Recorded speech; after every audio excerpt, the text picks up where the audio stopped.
আমার নবীজি যখন মসজিদে নববীতে ইমামতি করতেন, সাহাবীরা আমার নবীজির পিছনে নামাজ আদায় করত। সাধারণ কোনো ইমাম না, এই পৃথিবীর শ্রেষ্ঠ ইমাম, আল্লাহর পরে যার পাওয়ার, আল্লাহর পরে যার মর্যাদা, ওই নবী ইমামতি করতেন। আর নবীর পিছনে যারা নামাজ আদায় করত, এরাও তো সাধারণ কোনো মুসল্লি না, এই পৃথিবীর শ্রেষ্ঠ মুসল্লি। আমার নবীর পিছনে যারা নামাজ পড়েছে, এদের কপালটা না কত ভালো, ভাগ্যটা না কত ভালো। আমার নবীকে দেখে দেখে ইমানি অবস্থায় যারা নামাজ আদায় করে, আসমানের নিচে জমিনের উপরে এদের চাইতে দামি আর কেউ ছিল না। সকল সাহাবীরা আর নবীদের পিছনে নামাজ আদায় করত গো। সকল সাহাবীরা নামাজ শেষ করে নবীজির কাছে বসে থাকতো, কখন জানি নবীজি তাদেরকে উদ্দেশ্য করে কিছু কথা বলে। কিন্তু দেখা গেল একজন সাহাবী এমন ছিল গো, ওই সাহাবী নামাজটা শেষ হইতে দেরি হইতো, নবীজি যেই মুহূর্তে সালাম ফিরাইতেন, আমার নবী নাম দিকে সালাম ফিরাইতেন, আসসালামু আলাইকুম ওয়া রাহমাতুল্লাহ। এইভাবে বাম দিকে আবার যখন সালাম ফিরাইতেন, আসসালামু আলাইকুম ওয়া রাহমাতুল্লাহ, সাহাবী একটা দৌড় মেরে বাড়িতে চলে যাইতো। সাহাবীরা তার ব্যাপারে অভিযোগ করেছে, আনসারী সাহাবী ছিল, নামাজে আসতে দেরি হইতো, যাইতে দেরি হইতো না। নবীজির দরবারে অভিযোগ, নবী গো, নবীজি আপনার একজন সাহাবী আপনার পিছনে নামাজ পড়ে সালাম ফিরাইতে দেরি হয়, দৌড় মেরে বাড়িতে যেতে দেরি হয় না, কারণ কি তার ভিতরে কি নেফাকি ঢুকে গেল নাকি দুনিয়ার মহাব্বত ঢুকে গেছে? আমার নবীজি অভিযোগটা আমলে নিলেন, সাহাবীদেরকে নিয়ে তার বাড়ি থেকে রওনা হয়ে গেলেন।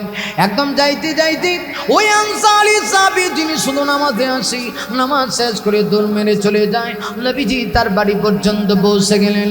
হযরত আবু বকরকে বললেন, আবু বকর যাও ঘরের সামনে গিয়ে দাঁড়ায় সালাম দাও। জবাব দিলি বলবো, আমি নবী এসেছি, সাহাবীর সঙ্গে আমি একটু কথা বলবো। আবু বকর সিদ্দিক গেলেন, ঘরের বাহিরে দাঁড়ায় দাঁড়ায় সালাম দেয়, না ভিতর থেকে কোনো জবাব আসে না। না একবার সালাম দিয়েছি, জবাব নাই। হযরত আবু বকর আবার সালাম দিয়েছি, দ্বিতীয়বার জবাব নাই। তৃতীয়বার আবার সালাম দিয়েছি, জবাব নাই। আবু বকর সিদ্দিক ডাক দিয়ে কয়, নবী গো, আপনার সাহাবী ঘরের ভিতরে আছে, ভিতর দিক থেকে সিটকানি লাগানো, কিন্তু তিনবার সালাম দিই, জবাব নাই। রাসূল বললেন, ওমর তুমি যাও, গিয়ে সালাম দাও। আমার মনে হয় আবু বকরের গলার আওয়াজ একেবারে চিকন, আবু বকরের গলার আওয়াজ শোনা যাচ্ছে না, যাও না তুমি গেলে তোমার গলার আওয়াজটা মোটা। আবু বকর সিদ্দিক চলে গেলেন, হযরত ওমর গিয়া দাঁড়ায়া মোটা কণ্ঠে বড় কণ্ঠে আওয়াজ দিয়ে সালাম দিলেন, কিন্তু না ভিতর থেকে কোনো জবাব আসে না। হযরত ওমর ডাক দিয়ে কইলা, বিগো একবার দুইবার না তিনবার সালাম দিয়েছি, আপনার সাহাবী তো জবাব দেয় না। আল্লাহ নবী তখন বলেন, চলো, একজন মানুষকে এইভাবে ডিস্টার্ব করা ঠিক না। কোনো মানুষের ঘরের ভিতরে যদি ঢুকতে হয় গো, আগে তার অনুমতি লাগবে, যেহেতু সে জবাব দিচ্ছে না, চলো না চলে যাই মসজিদে নববীতে, নামাজের টাইম আসলে পরে আমার সাহাবীকে তোমরা আটকাবা, আমি তার সঙ্গে কথা বলবো। আমার নবী কথা বলি মসজিদে নববীর দিকে যখন রওনা হয়ে গেল, কয়েক কদম এগিয়ে সামনের দিকে ছুটে চলছেন, এমনিতেই নবীজির কানের ভিতরে আওয়াজ আসছে, ওই সাহাবী পিছনে আল্লাহ নবীকে কান্না জড়িত কণ্ঠে সালাম দিচ্ছে। নবীজি পিছনের দিক দিয়ে তাকাইলেন, আবার নবী যে মুহূর্তে পিছনের দিক দিয়ে তাকাইছে, নবী তাকায় দেখে ওই সাহাবী কান্না জড়িত কণ্ঠে সালাম দিচ্ছে। নবীজি তাকায় দেখে সাহাবী কান্না করে কথা বলতে পারছে না। আমার নবী ডাক দিয়ে কই, সাহাবী তোমার বাড়িতে গেলাম, তুমি কি খুশি হও নাই? আমার সাহাবী আবু বকর ওমর তোমাকে দাঁড়ায় দাঁড়ায় সালাম দিল, তুমি যে জবাব দিলে না। সাহাবী কান্নার কারণে কথা বলতে পারে না, ফুফিয়ে কান্না করে, এমনভাবে কান্না শুরু করেছে। আমার নবী ডাক দিয়ে কই, কি হইল, তুমি কি কষ্ট পেয়েছো? এসেছিলাম তোমার একটু খবর নিব। ওরা বলেছে তুমি শুধু নামাজে যাও, নামাজে গিয়া এক মুহূর্তের জন্য অপেক্ষা করো না, যেই মুহূর্তে নামাজ শেষ হয়ে যায় দূর মেরে তুমি চলে আসো, কেন কোন কারণে একটু বলো না। যেই মুহূর্তে কথা বলেছে, সাহাবীর কান্না যেন আরো বেড়ে গেল। আমার নবী ডাক দিয়ে কই, সাহাবীর কি হয়েছে একটু বোঝায় বলো। এমনিতেই সাহাবী ডাক দিয়া কয়, নবী গো, নবী আমি এত গরিব, এত অসহায়, নামাজ পড়ার জন্য যে এক জোড়া কাপড় দরকার আমার নাই। নবী গো, শুধুমাত্র এক টুকরা কাপড় আছে, এক টুকরা কাপড় দিয়া আমরা স্বামী আর স্ত্রী দুইজনে মিলে নামাজ আদায় করি। 70টা টাকা ফরজ, নামাজের টাইম যখন আসি আমি চিন্তা করি আমি শুধু একা নামাজ পড়লে হবে না, আমার স্ত্রীকেও নামাজ পড়তে হবে। নবী গো কি করব? এই এক জোড়া এক টুকরা কাপড়, এই এক টুকরা কাপড়ের অংশ নিয়ে আমি যখন চলে যাই মসজিদে, আমার স্ত্রীকে কোথায় রাখবো? লজ্জাস্থান ঢাকার মতো কাপড় নাই। আমি আমার ঘরের ভিতরে একটা গর্ত খুঁজে রেখেছি, গর্তের ভিতরে আমার স্ত্রীকে বসাইয়া আমি দৌড়ায় মসজিদে নববীতে চলে যাই। নবী গো নামাজটা শেষ করে সকল সাহাবীরা বসে, আমারও মনটা চায় বসতে। কেন চাবে না গো? আপনার চেহারার দিকে যদি আমরা তাকাই, একদিন না চেহারার দিকে তাকাইলে 3 দিনের পেটের খোদা মুহূর্তের ভিতরে নিবরণ হয়ে যায়। আল্লাহু আকবার, জোরে বলেন আল্লাহু আকবার। मन मर कादरे प्रण मर कादरे जेते सोनार मदिना। মনটা চায়, কথা কোন না, মনটা চায়। শেষ করে দিচ্ছি, আমার সঙ্গে বলেন मन मर कादरे प्रण मर कादरे जेते सोनार मदिना। যে মদিনা ধন্য গলো পেয়ে তবু ঠিকানা। মন মার কাদরে প্রাণ মার কাদরে যেতে সোনার মদিনা।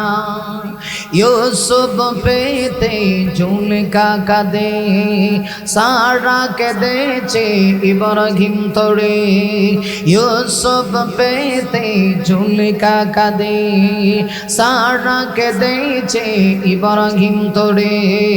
সবারই সবরূপ মহান আল্লাহ, সবারই সবরূপ মহান আল্লাহ তোমায় দিয়েছে ভরে। যা আমি করতে চাই, যা আমি ধরতে যাই, যা আমি করতে চাই, যা আমি ধরতে যাই, তাই মনে বাজে মদিনা। মন মার কাদরে প্রাণ মার কাদরে যেতে সোনার মদিনা। আল্লাহু আকবার। সাহাবী ডাক দিয়ে কই নবী গো, আরে নামাজ শেষ করে সকল সাহাবীরা আপনার চেহারার দিকে তাকায়, আপনার কথাগুলি শুনে গো নবী আমি আমারও মনটা চায়, কিন্তু কি করব? আমি যে পারি না, আমি বড় অসহায়। আমি যে মুহূর্তে নামাজে আসি, আমার স্ত্রী আমাকে কানে কানে বলে, প্রাণের স্বামী গো, দুনিয়াতে শুধু আপনার সঙ্গী হইতে চাই তা না গো, কিয়ামতের দিনও আপনার সঙ্গে হয়ে জান্নাতে যাইতে চাই। আপনি শুধু একা নামাজ পড়বেন আর আমাকে পড়ার সুযোগ দিবেন না, তা হতে পারে না। আজ আমি নামাজটা শেষ করে আপনি দৌড়ায় চলে আসবেন, গরিব হয়েছি তো কি হয়েছে, আপনার এক টুকরা কাপড় দিয়ে ওই কোনো রকম লজ্জাস্থানটা ডেকে গো আমি নামাজের ভিতরে দাঁড়ায় যাও। আমার নবী সেই মুহূর্তে কথা শুনেছে, সাহাবী ডাক দেয়া কয় নবী গো, তাই তো নামাজ শেষ করে দৌড়ায় আমি আসি, আপনার দরবারে বসতে পারি না। আজকে যখন দৌড়ায় ঘরে আসলাম, আসার পরে আমি কাপড় পালা বন্টন করলাম, আমি আমার দেহের এক টুকরা কাপড় আমার স্ত্রীকে দিয়ে গর্তে ঢুকেছি।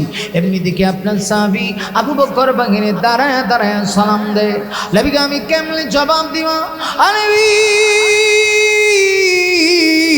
আমার অন্তরে মারাত্মক ভাবে আমি কষ্ট পাচ্ছিলাম, কিন্তু কি করব, জবাব দিতে পারলাম না। আমি বুঝতে পেরেছি আপনি কষ্ট পেয়েছেন। নবী গো আপনি কষ্ট পায়েন না, কিয়ামতের কঠিন ময়দানে আপনি যদি কষ্ট পান গো, আমি জান্নাত পাবো দূরের কথা, জান্নাতের সুঘ্রাণ পাবো না।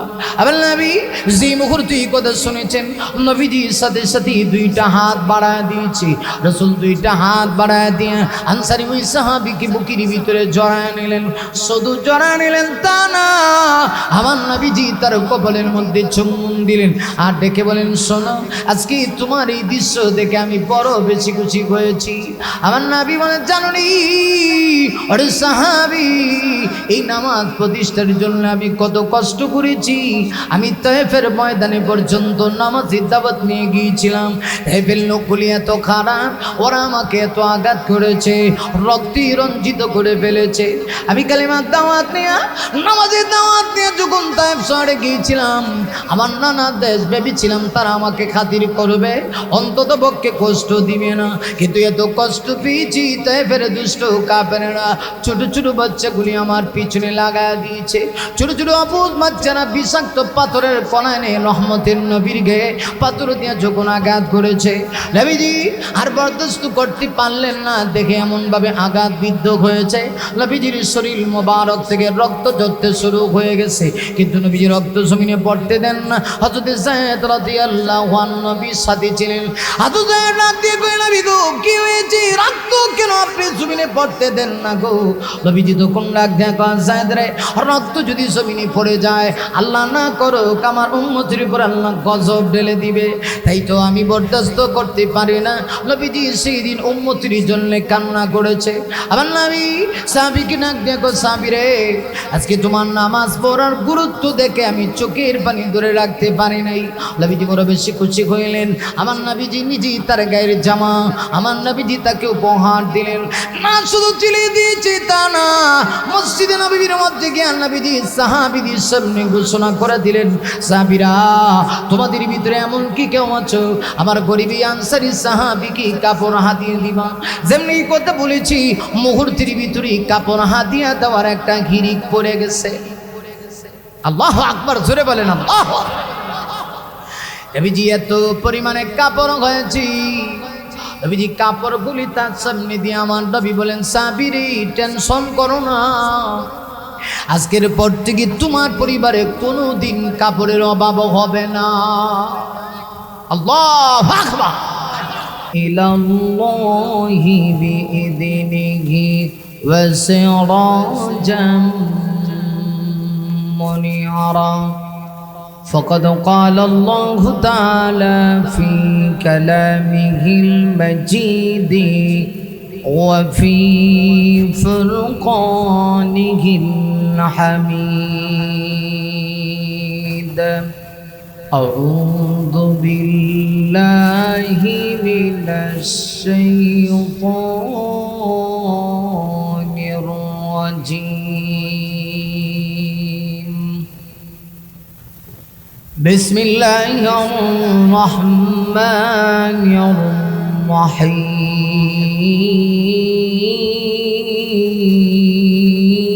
الرحيم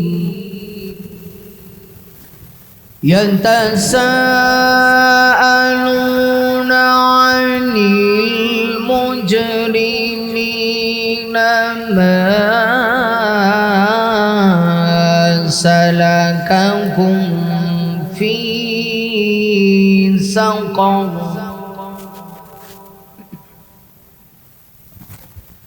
قالوا لم نكن من المصلين ولم نكن نطعم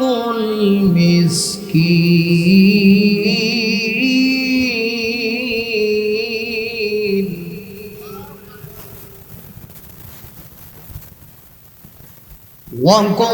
وكنا نخوض مع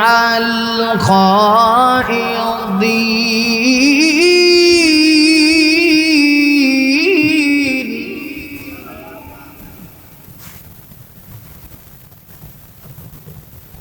وكنا نكذب بيوم الدين حتى أتانا اليقين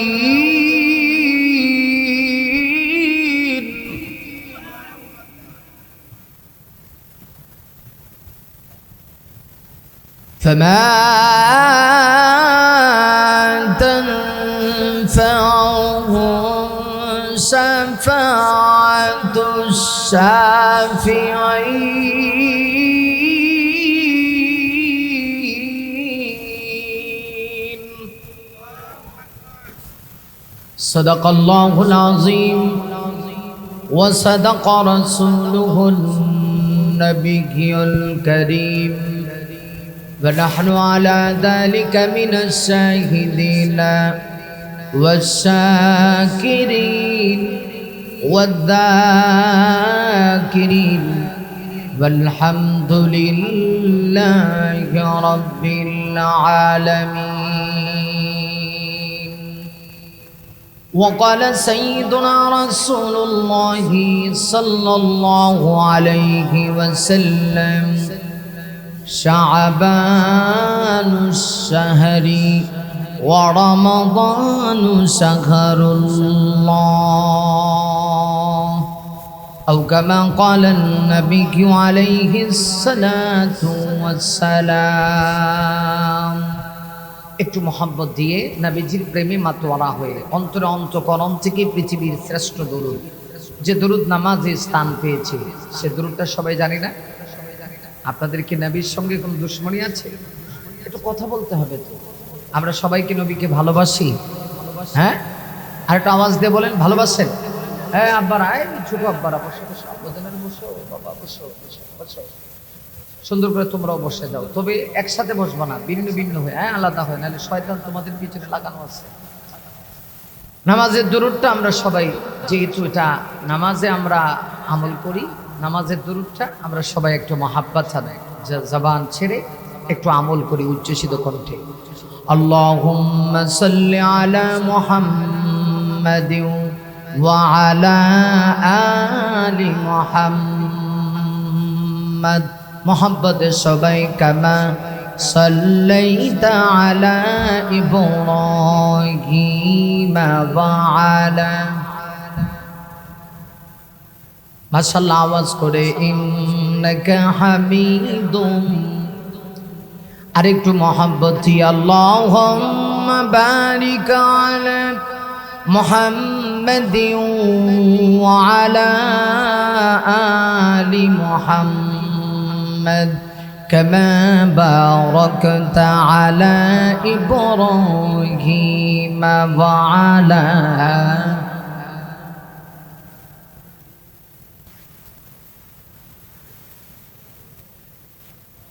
সবাই বলুন বালাগাল উলা বিকামালিহি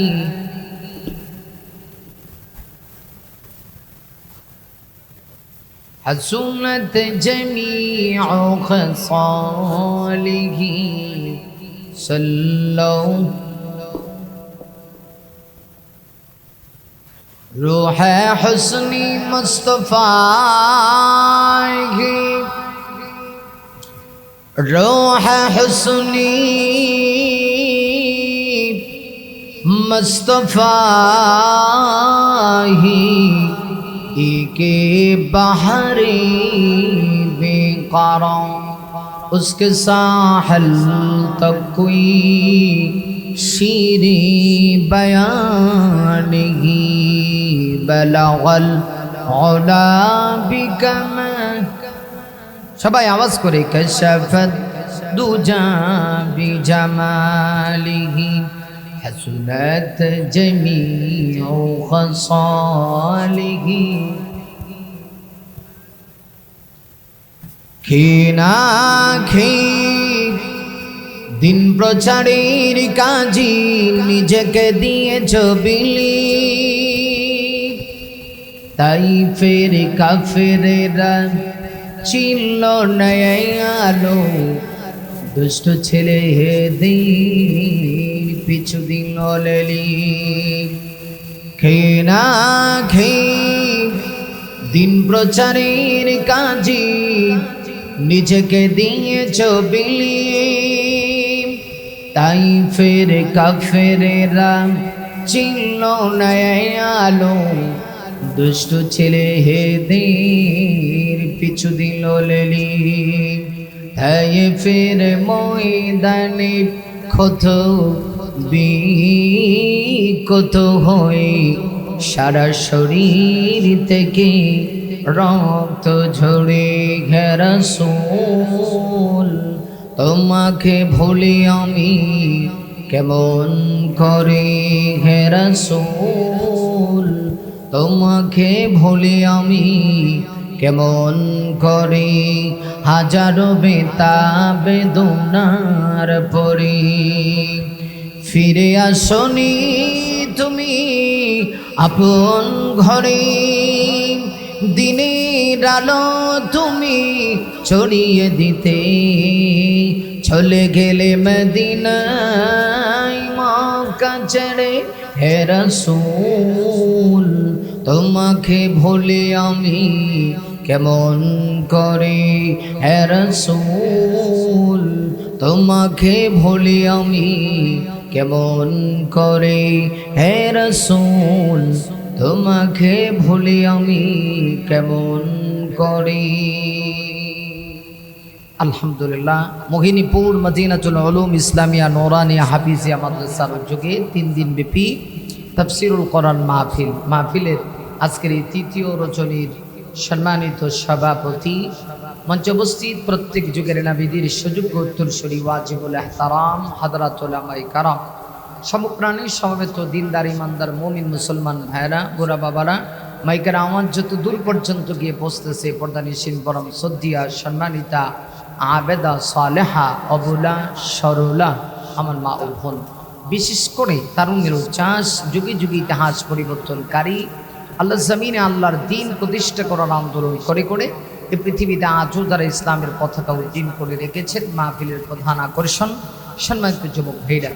শুরুতেই আমরা বিশ্বজগতের একচ্ছত্র ক্ষমতার অধিকারী মহান মুরিবের দরবারে আলী শানে শুকরিয়া এই মর্মে আদায় করছি যে মহান মুরিব আমাদেরকে অশান্তময় পৃথিবীর অশান্ত পরিবেশ থেকে যাচাই বাছাই করে আজকের এই জান্নাতের টুকরা বাগানে আমাদের সবাইকে আসবার বসবার তৌফিকটুকু ভিক্ষা দিয়েছেন। এজন্য দিল খুলে প্রাণ ভরে ভক্তি ভরে সমস্বরে একত্রিত হয়ে আল্লাহর দেওয়া জবান দিয়ে রবের শিখানু ভাষায় অন্তরে অন্তঃস্থল থেকে কালিমাত শুকর পড়ি, সকলে পড়ি আলহামদুলিল্লাহ। সম্মানিত সুধী, আপনারা কি আমার কথা বুঝেন? হ্যাঁ, ভাষা বুঝতে অসুবিধা হয়? তাহলে একটু জবাব দিতে হবে, হ্যাঁ না বলতে হবে, একটু আওয়াজ লাগবে। পারবেন না? যদিও আপনারা দেখেছেন পোস্টারে ঢাকার ঠিকানা, এটা আমার অ্যাড্রেস, আমি কর্মস্থল, হ্যাঁ এখানে আমি থাকি।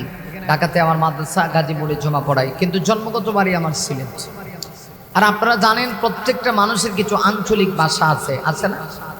আপনাদের যাদের এই এলাকায় জন্ম, আপনি যত শুদ্ধ ভাষায় কথা বলেন, কিছু কথা আপনার এলাকার চলে আসবে, কারণ মাতৃভূমির একটা টান আছে না।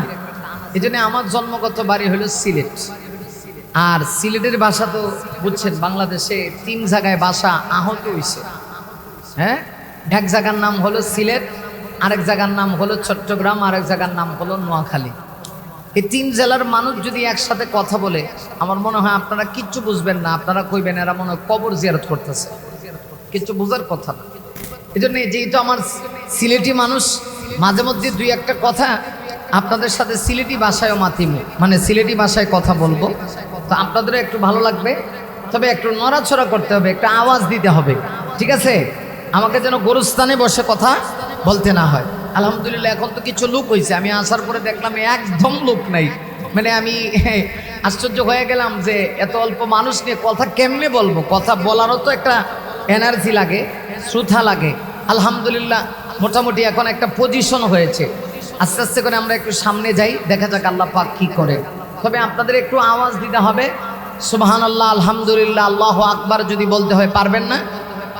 হ্যাঁ, সবাই তো আওয়াজ দিচ্ছেন না। পারবেন ইনশাআল্লাহ? তাহলে একটু টেস্ট হোক, আমার সঙ্গে সবাই বলেন সুবহানাল্লাহ।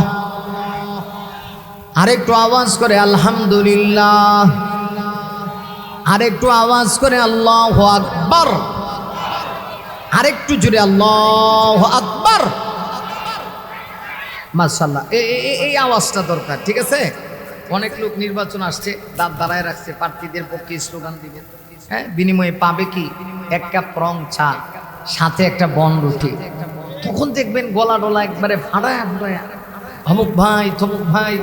লোকেরা বলবে কি হইছে, মাথা আছে ঠেং নাই। অমুক ভাইয়ের চরিত্র ফুলের মতো পবিত্র। আরেকজন কানের কাছে গিয়ে কইব নামাজ পড়ে না, এখন তো কথা কন না খা। আমি রাজনীতি ওয়াজ করবো না, মানে আপনাদেরকে একটু জাগানোর জন্য বলছি। তখন দেখবেন খুব জোরে সুরে আওয়াজ বের হবে, কিন্তু আফসোস লাগে কোরআনের মাহফিলে এসে আমরা আওয়াজ দিতে চাই।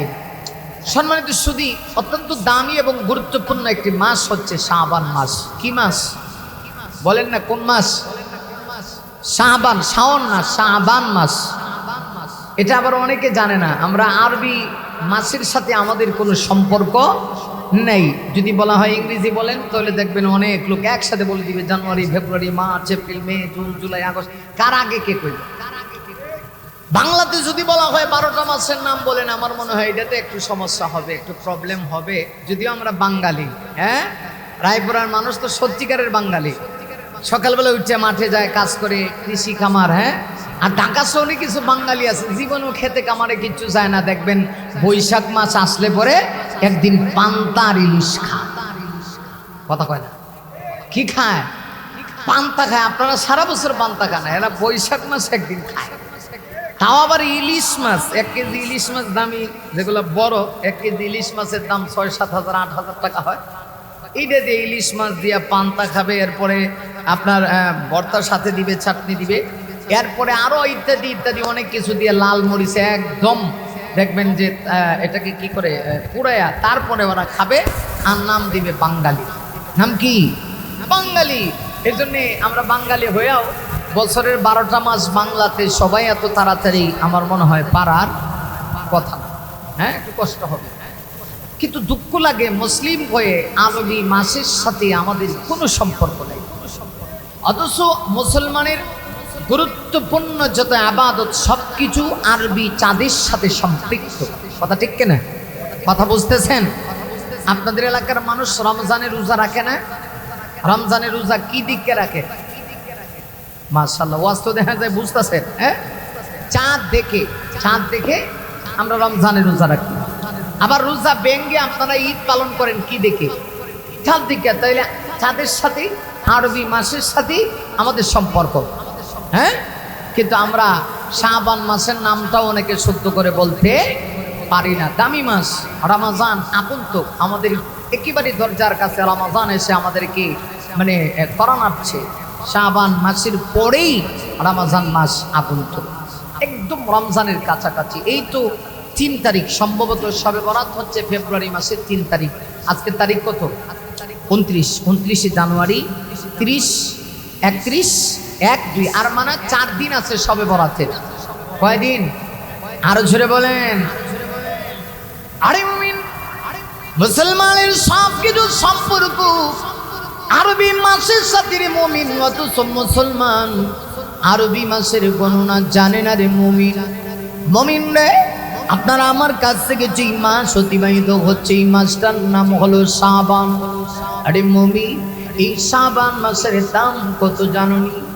আরে মুমিন, একখানা হাদিস আপনাদের সামনে পড়েছি, খুতবাতে নবীজি হাদিসের ভিতরে বলেছেন, শাবানু শাহরি ওয়া রমাদানু শাহরুল্লাহ।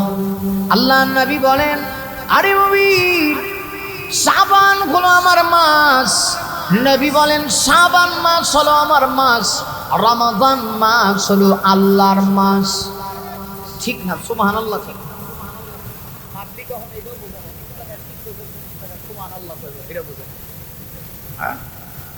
মাসা না, ওনার দোষ না, আমি ওনাকে বলছি না, আপনার আমারও কিছু দোষ আছে।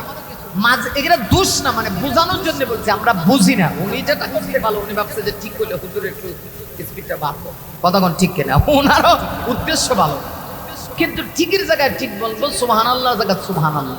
হ্যাঁ, পারবো তো? নবীজি কি বলেছেন? শাবানু শাহরি, শাবান হলো আমার মাস, ওয়া রমাদানু শাহরুল্লাহ, রমজান হলো আল্লাহর মাস। সুবহানাল্লাহ জোরে কর। এখন আমি আপনাদের কাছে জিজ্ঞেস করি, বছরের 12টা মাস কে নির্ধারণ করছে?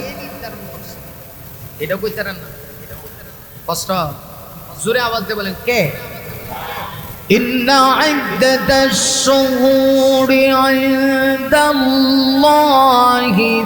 12 শাহরান ফি কিতাবিল্লাহ।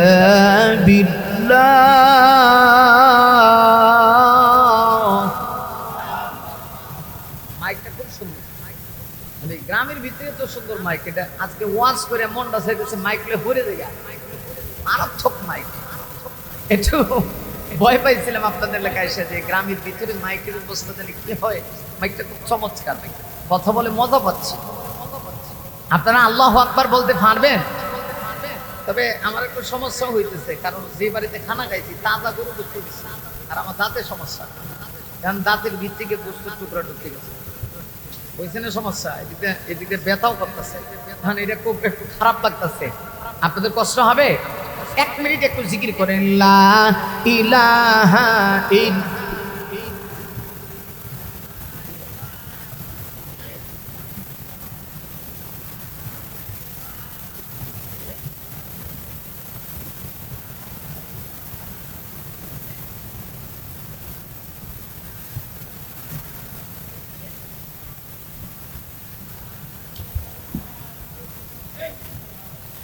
لا إله إلا الله محمد رسول الله صلى الله عليه وسلم।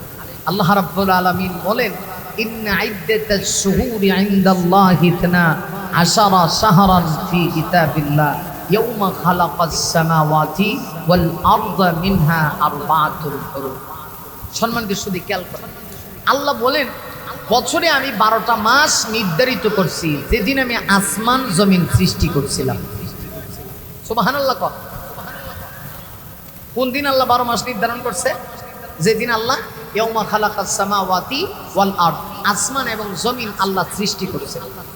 তাহলে বোঝা গেল এই মাস এটা আল্লাহর পক্ষ থেকে নির্ধারিত। বছরে মাস কয়টা বলেন? কয়টা? 12টি। কয়টা মাস? 12টি মাস। 12টি মাসের ভিতরে শাবানের ব্যাপারে রাসূল বলেছেন, শাবান আমার, রমজান আল্লাহর। তাহলে কোরআন শরীফে আল্লাহ বলেন মাস আমি নির্ধারণ করছি, রাসূল হাদিসে এই কথা কেন বলেন শাবান আমার, রমজান আল্লাহর? মুহাদ্দিসিন আযমগণ ব্যাখ্যা দিয়েছেন। এর ব্যাখ্যা হলো, আসলে নবীজি ফজিলত বা মর্যাদা বুঝাইতে চাইছেন। দেখেন, আল্লাহর নবী বুঝাইতে চায়, উম্মত শোনো, বছরের 12 মাসের ভিতরে সবচেয়ে দামি এবং শ্রেষ্ঠ মাস যেমন রমজান, রমজানের সাথে বছরের অন্য কোনো মাসের যেমন কোনো তুলনা হয় না, ঠিক তদ্রূপভাবে আল্লাহর সঙ্গে পৃথিবীর কোনো বস্তুর তুলনা হয় না। আল্লাহ যেমন দামি দামি দামি, ঠিক তদ্রূপভাবে বছরের 12 মাসের ভিতরে রমজান মাসটাও দামি। সুবহানাল্লাহ জোরে বলেন। আবার রাসূল বলেন, রমজান ব্যতিরেকে বছরে যত মাস আছে সকল মাসের ভিতরে শাবান মাসের মর্যাদা যেমন বেশি, ঠিক তদ্রূপভাবে আল্লাহর পরে, আল্লাহর সাথে না, আল্লাহর সমান না, আল্লাহর সাথে আল্লাহর সমান, মানে আল্লাহকে নিয়ে কোনো মিসাল হবে না। আল্লাহর সঙ্গে পৃথিবীর কোনো বস্তুর তুলনা চলতে কথা কয় পারে। বছরে রমজান ব্যতিরেকে বছরের যত মাস আছে সকল মাসের ভিতরে যেমন শাবান মাসের মর্যাদা বেশি, নবী বলেন আল্লাহর পরে সৃষ্টি জগতের সকল মানুষ মানবীদের উপরে আমার মর্যাদা বেশি। সুবহানাল্লাহ জোরে। তাহলে কত দামি মাস হলো শাবান মাস। হ্যাঁ, এই দামি মাস, এই মাসের ভিতরেই আছে শবে বরাত। আমরা যেটাকে শবে বরাত বলি, তো তা হাদিসের ভাষায় যেটাকে বলা হয় নিসফে শাবান, শাবানের মধ্যবর্তী রাত, মধ্য রজনী, মানে শাবান মাসের 14 তারিখের একটা রাত আছে, এটার নাম কি? শবে বরাত বা লাইলাতুল বরাত। সব মানে হলো রাত, বরাত মানে হলো মুক্তি। মানে যেহেতু এই রাত্রিতে আল্লাহ অধিকাংশ বনি আদমকে আল্লাহ ক্ষমা করে দেন, এই জন্য এই রাত্রিটার নাম কি? শবে বরাত। হাদিসের ভাষায় নিসফে শাবান। এতগুলি মর্যাদা, এতগুলি তাৎপর্য এই মাসের সাথে। আর রমজান মাস আমাদের খুব কাছাকাছি, এটাকে কাজে লাগানো দরকার। এই সময়ে কোরআনের মাহফিলে বসা, এটা যে কত বড় গুরুত্বপূর্ণ এবং কত বড় মর্যাদার বিষয়, আসলে এটা ওয়াজ করে আপনাদেরকে বোঝানো যাবে না।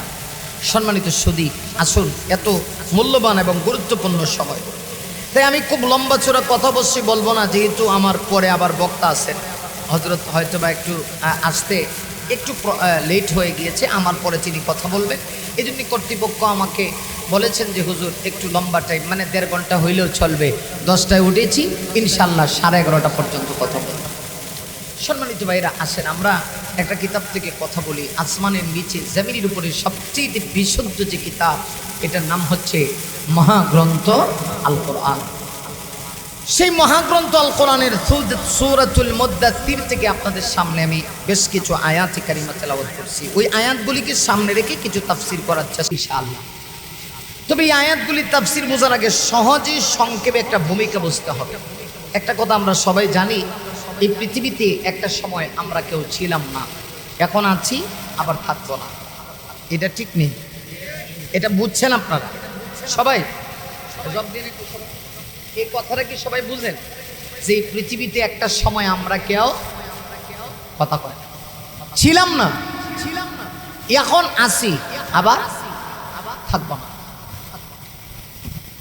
আমি আমার ইচ্ছায় আসি নাই, আমি যখন ছিলাম না আমাকে একজন পাঠিয়েছেন। বলুন তো তিনি কে? হ্যাঁ, তিনি আমাকে পাঠাইছেন, তিনি ইচ্ছা করেছেন আমাকে পাঠিয়েছেন।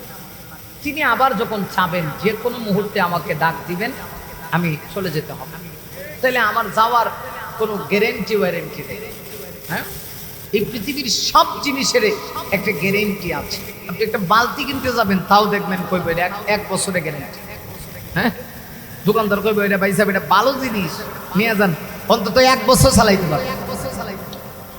একটা মোবাইলের ব্যাটারি কিনলে দেখবেন আপনাকে 1 বছরের ওয়ারেন্টি দিবে। একটা যদি ছাতা কিনতে যান ইদ্রিস কোম্পানি, হেও আপনার 1 বছরের ওয়ারেন্টি গ্যারেন্টি। কিন্তু আপনার আমার কোনো গ্যারেন্টি নেই। এই দেহের ভিতরে একটা অচিন পাখি আছে, এটা তিনি ঢুকিয়ে দিয়েছেন। আবার যখন তিনি আদেশ করবেন, অটোমেটিকলি সেই অচিন পাখিটা আমার দেহ থেকে বের হয়ে যাবে। এটা কখন যে তিনি আদেশ করবেন এটাও আমার জানা, তবে আমার প্রস্তুতি নেওয়া দরকার। আসল কথা হলো কি জানেন, আমরা আসছি দুনিয়াতে পরীক্ষা দেওয়ার লাগা। এই দুনিয়া হলো একটা পরীক্ষার হল। আল্লাহ আমরা এমনি এমনি পাঠাইছেন। একজন মানুষ যদি এতটুকু না বুঝে, তাইলে সে আসলে প্রকৃত মানুষ হইতে পারে না, তাকে মেন্টাল বলতে পারে। কারণ তার কোনো গন্তব্য নাই, উদ্দেশ্য নাই। সে কি করবে, কি খাবে, কি করবে, যাবে কোথায়, ছিল কোথায়, এটা যে জানে না, এরা তো মানুষ পাগলই করে। আপনাদের এলাকার আশেপাশে বাজার আছে মোহিনীপুর নাকি? আমি তো আসলে জীবন আসি না, এটা আমার ফার্স্ট আসা, এটা নিয়ে বলছি। সাপোজ মনে করেন যে বাজারটা ফেলে দিয়ে আসলাম, অনেক সুন্দর বাজার, নবীনগর থানা বাজার। এছাড়াও আশেপাশে বাজার আছে না, মোহিনীপুর বাজারে, এটা তো থানা প্রপার। মোহিনীপুর বাজারে যদি আপনি যান, গিয়া যদি একটা লোক দেখেন একদম পাগল, এর একদিন জিজ্ঞেস করেন যে ভাই আপনি কোন জায়গাটায় আছেন, একটু কণ্ঠ দেখি। তো সে বলবো ভাই আমি তো কিছু জানি না। ও জানো না? যে তুমি কই থেকে আইছো? এটাও তো ভাই জানি না। তুমি যাইবা কই? হ্যাঁ এইটাও জানি না। তো আপনাদের এলাকার লোক তারে কি কইবে? ইংরেজিতে কোন মেন্টাল। হ্যাঁ, এইটা তো আবার আমরা সবাই জানি, এটা জানি না সবাই। তারে সবাই বলবো মেন্টাল। এইটা কেমন মানুষ রে? হ্যাঁ, কই আছে এটাও কইতে না, ছিল কোথায় ওইটাও জানে না, যাবে কোথায় এটাও জানে না। তারে যদি আপনি পাগল কন, তাহলে আপনি আমিও যদি আমাদের গন্তব্য কি এটা যদি না জানি, ছিলাম কোথায়, আছি কোথায়, যাব কোথায়, আমি তো মনে করি এই পাগলের চাইতে আমরা আরো বড় পাগল। কথা বল না কেন? আমরাই তো আসলে ভালো, আমাদের গন্তব্য নাই তো। নারী মুমিন আসলে পৃথিবী থাকার জায়গা নারী মুমিন, পৃথিবীতে কেউ থাকতে আসে নাই। এজন্য আমার গন্তব্য ঠিক করা লাগবে। আমি একটা সময় ছিলাম না, এখন আছি, আবার থাকবো না। আমার সামনে কিন্তু 2 ধরনের কিয়ামত আছে। আরে এই জন্য আমার নবীজি হাদিসের ভিতরে বলেছেন কিয়ামত হলো 2 প্রকার। একটা হলো ব্যক্তিগত কিয়ামত। মুমিন রে, ব্যক্তিগত কিয়ামত কাকে বলে? আমার নবী হাদিসের ভিতরে বলেছেন মান মাতা ফাকাদ কামাত কিয়ামাতুহু। নবী বলেন ব্যক্তিগত কিয়ামত হলো যে ব্যক্তি মৃত্যুবরণ করলো, তার ব্যক্তিগত কিয়ামত শুরু হয়ে গেল। অর্থাৎ আমি যেদিন মরব আমার ব্যক্তিগত কিয়ামত শুরু হয়ে যাবে। আপনি যেদিন মরবেন আপনারও ব্যক্তিগত কিয়ামত শুরু হয়ে যাবে। আরেকটা হলো সমষ্টিগত কিয়ামত। একদিন গোটা পৃথিবীর সব কিছু একদিন ধ্বংস হবে, নাই পৃথিবী থাকবে না। এই পৃথিবীর পরিসমাপ্তি আমার আল্লাহ একদিন করবেন, গোটা পৃথিবীকে আমার আল্লাহ একদিন ধ্বংস করে দিবেন। আমি আপনাদের কাছে জানতে চাই, আমার আল্লাহ যে পৃথিবী ধ্বংস করবেন তাতে কি কোনো সন্দেহ আছে? আপনাদের আওয়াজ লাগবে, আওয়াজ। আপনাদের আওয়াজ যত বাড়বো আমার এই স্কেল তত বাড়বে। বুঝতেছেন কিছু? লারা ছাড়া আপনারা দেওয়া লাগবে, তাইলে কি আমার স্পিড বাড়বে। আমার আল্লাহ যে পৃথিবী ধ্বংস করবেন, জানতে চাই গো আমার আল্লাহ পৃথিবী ধ্বংস করবেন এই ক্ষমতা আমার আল্লাহর আছেনি? আরে আমার আল্লাহ যে পৃথিবী ধ্বংস করতে সময় লাগবে না, তার বাস্তব প্রমাণ হলো কিছুদিন আগে আমাদের বাংলাদেশে ভূমিকম্প হয়েছে। মাত্র 5 থেকে 6 সেকেন্ড। এই 5 থেকে 6 সেকেন্ডের ভূমিকম্পে মনে হয়েছিল বাংলাদেশটা তছনছ হয়ে যাবে। আল্লাহ না করুক, আর যদি 20 থেকে 25 সেকেন্ড হইতো, আমার মনে হয় পৃথিবীর মানচিত্রে বাংলাদেশ তালাশ করে পাওয়া যাইত না। যে আল্লাহ মাত্র 5-6 সেকেন্ড সময়ে গোটা পৃথিবীটা তছনছ করে দেওয়ার ক্ষমতা, আরে আল্লাহ ধ্বংস করলে তো সেকেন্ডই লাগে না। আল্লাহ শুধু বলবেন কোন, সাথে সাথেই তো সব কিছু ধ্বংস হয়ে যাবে। মুমিন রে, তাহলে একদিনই পৃথিবী ধ্বংস হবে। সেটা কোন দিন এই পৃথিবীর কেউ জানে না, সেটা আমার আল্লাহ জানে। হ্যাঁ মুমিন শোনো, আমার নবীজি হাদিসের ভিতরে বলেছেন লা তাকুমুস সাআ হাত্তা ইউকালা ফিল আরদি আল্লাহ আল্লাহ। আল্লাহ পৃথিবী ততদিন পর্যন্ত ধ্বংস করবে না গো যতদিন পৃথিবীতে মুমিন থাকবে। একজন ঈমানদার যতদিন পর্যন্ত এই জমিনের ভিতরে থাকবে গো, আল্লাহ পৃথিবী ততদিন টিকায় রাখবে। আর যেদিন ঈমানদার থাকবে না, পৃথিবী আল্লাহ রাখবে না। হযরত ইসরাফিলকে কিয়ামতের আগে আমার আল্লাহ 2 বার সিঙ্গার অর্ডার করবেন। 3টা ফুৎকার দেওয়ার বর্ণনা আছে, কিন্তু 2টার বর্ণনা আমার ভাইয়েরা বেশি অংশ মুফাসসিরিন কেরাম উল্লেখ করেছে। আরে মুমিন, এই পৃথিবী ধ্বংস করার জন্য আমার আল্লাহ সর্বপ্রথম ইসরাফিলকে তখন অর্ডার করে দিবে যখন পৃথিবীতে কোনো মুমিন থাকবে না। আল্লাহ তখন ইসরাফিল কি বলবে, ইসরাফিল আমি পৃথিবী রাখবো না, কারণ পৃথিবীর সৌন্দর্য ঈমানদারেরা বিবাহের বাড়িতে যেমন বিবাহের সৌন্দর্য হলো জামাই। আপনারা মেয়ে যার কাছে বিয়া দেন হ্যাঁ নাম কি? আর আমরা সিলটি ভাষায় কয় দামান দামান, মেয়েরা কয় ফুরি। হবা সাহ তার কাছে আমার ফুরি বিয়া দিছি, মেয়েরে ফুরি কয়। তো আপনারা বলেন জামাই, আমরা সিলেটি ভাষায় কয় দামান। বিবাহের বাড়িতে যত কিছুর আয়োজন হয় সব কিছু জামাইরে কেন্দ্র করে হয়। কথা কোন না? এখন সাপুত যদি মনে করেন জামাই না গিয়া জামাইয়ের বাপ যা গিয়া যদি বিয়ে সামাইছে খাওয়ান দেন, খাওয়ান মায়ের একটা মাটির পড়তো না, যেটা ফর্ব এটা উঠাই দিব। কারণ বিবাহের বাড়িতে সব কিছুর আয়োজন হয় জামাইকে কেন্দ্র করে। মূল আকর্ষণ তো জামাই, বিবাহের সৌন্দর্য। হ্যাঁ, জামাই গেলে পরে দেখবেন বরযাত্রী আলাদা একটা ভাব আর শরীরে বাবায় বাপ। কথা বলে বাবায় না, বরযাত্রী যারা যারা আগে মুছে তেল দিয়ে রাখে, তেল ইচ্ছা মতো খাইবে। ফ্যান যারা পরে যারা দেখবেন বেলটানে হস করে দেয়, জানে যে আজকে যা চাবো তা দিতে হবে। রিক্সাওয়ালা হইলেও কিন্তু বেটার পাওয়ার আছে, বেটা বরযাত্রী। কথা কয় না? গেলে জামাই যখন যাবে বরযাত্রীর সম্মান ইজ্জত মর্যাদা বেড়ে গেল, সবাই খুশি, কন্যা পক্ষের লোকেরাও খুশি, বাড়িতে কুত্তা বিলাইও খুশি। হ্যাঁ, কুত্তা বিলাই খেললে খুশি। হ্যাঁ, কুত্তা কি খাইব? হাড্ডি খাইব, হাড্ডি। আর বিলাই খুশি হইল জনমের মতো কাটা খাইব। কিন্তু আপনারা একটু খেয়াল করে দেখেন, যাকে কেন্দ্র করে এত কিছুর আয়োজন হয়, সবাই খাইলেও বিবাহের দিন তুলনামূলক জামাই খায়, তবে কম খায়। কথা কয় না কেন? কম খায়। তো খাওন এত আইটেমের, জামাইয়ের মনে হয় রুচি নাই।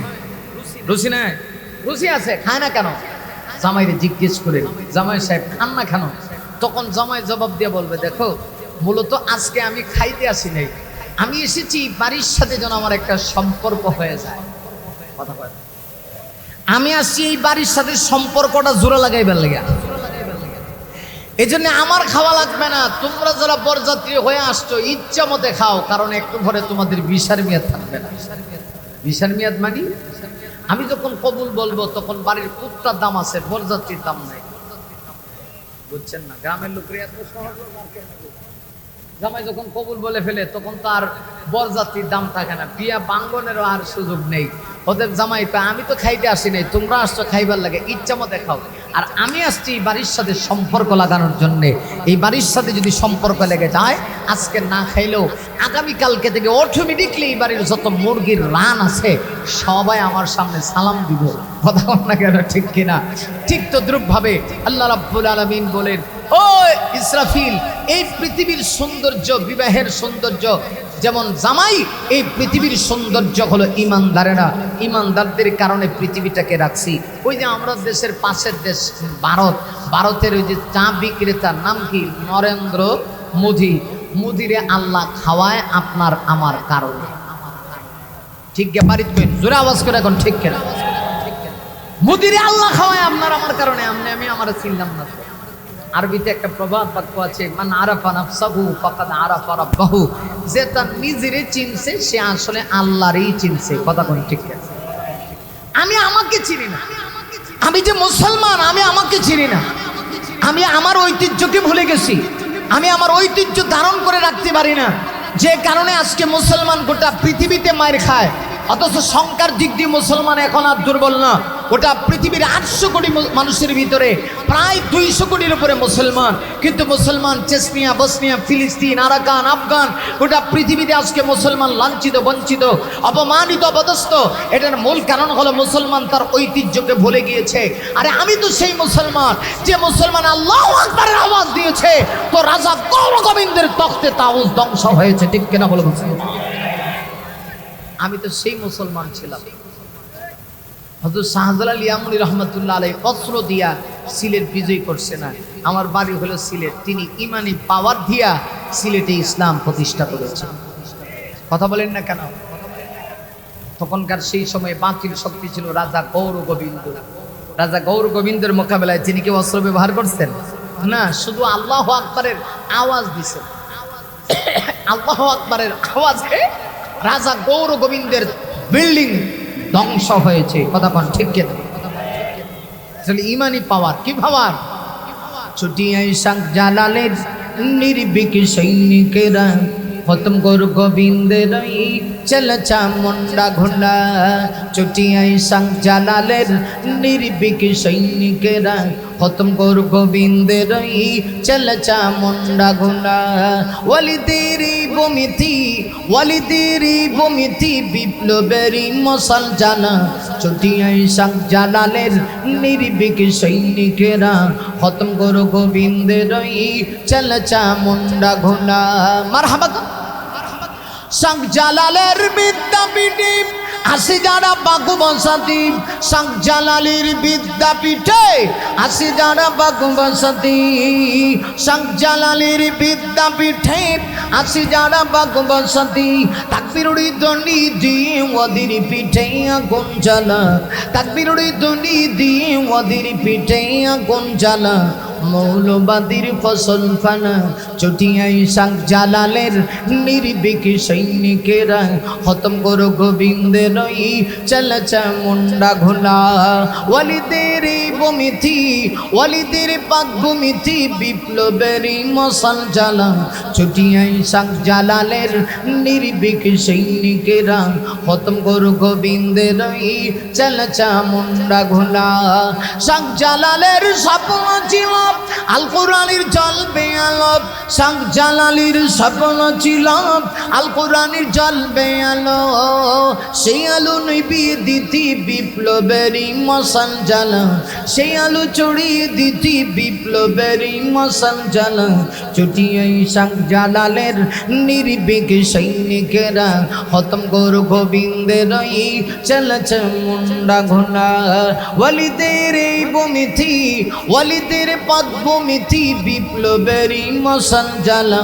চটিয়াই শাহ জালালের নির্ভীক সৈনিকেরা খতম কর গোবিন্দের চলচা মুন্ডা ঘোলা। মারহাবা বলবেন না?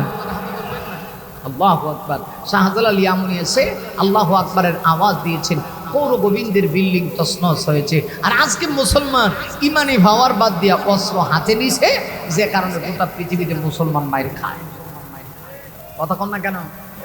আমাদের অস্ত্র হইল লা ইলাহা, কথা কন না, লা ইলাহা। আমার ভাইরা খেয়াল, এই জন্যে এই পৃথিবী একদিন ধ্বংস হবে। কোন দিন? যেদিন ইমানদার থাকবে না। এটা কোন দিন হবে এটা একমাত্র আল্লাহ জানেন। সেদিন সূরা ওয়াকিয়ার ভিতরে আয়াত আসছে, সম্মানিত সুধী, আমার আল্লাহ বলেছেন লামাজমুউন ইলা মিকাতি ইয়াউমিন মা'লুম।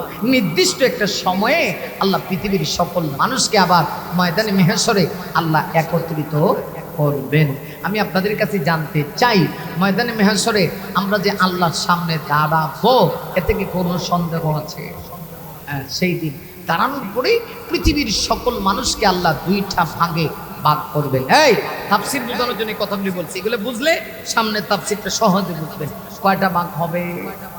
আরো জোরে। আর দুনিয়াতে আমরা কত ভাগ, কত মার্কা, বাঘ মার্কা, সিংহ মার্কা, অমুক মার্কা, তমুক মার্কা, মার্কার কোনো শেষ নেই। আল্লাহ নির্বাচনে আসলে পরে বোঝা যায় গীবত কারে করে। বাংলাদেশ এমন দেশ তো আমরা চাচ্ছিলাম না যে দেশে একে অপরের গীবত গাবে, বরং আমরা চাইছি যে একটা নির্বাচন হবে, এমন একটা নির্বাচন যে নির্বাচনে প্রার্থী তো যে কেউ হতে পারে, বাংলাদেশের নাগরিক হলে একজন আরেকজনের সমালোচনা করবে, তবে লিমিট ক্রস করবে না, গঠনমূলক সমালোচনা করবে। কিন্তু এখন দেখা যাইতেছে কে কারে ধরে কে কারে মারে এর কোনো হিসাব নেই। কথা কন না কেন? ঠিক কেন? আমরা কি মারামারি চাই নাকি শান্তি চাই?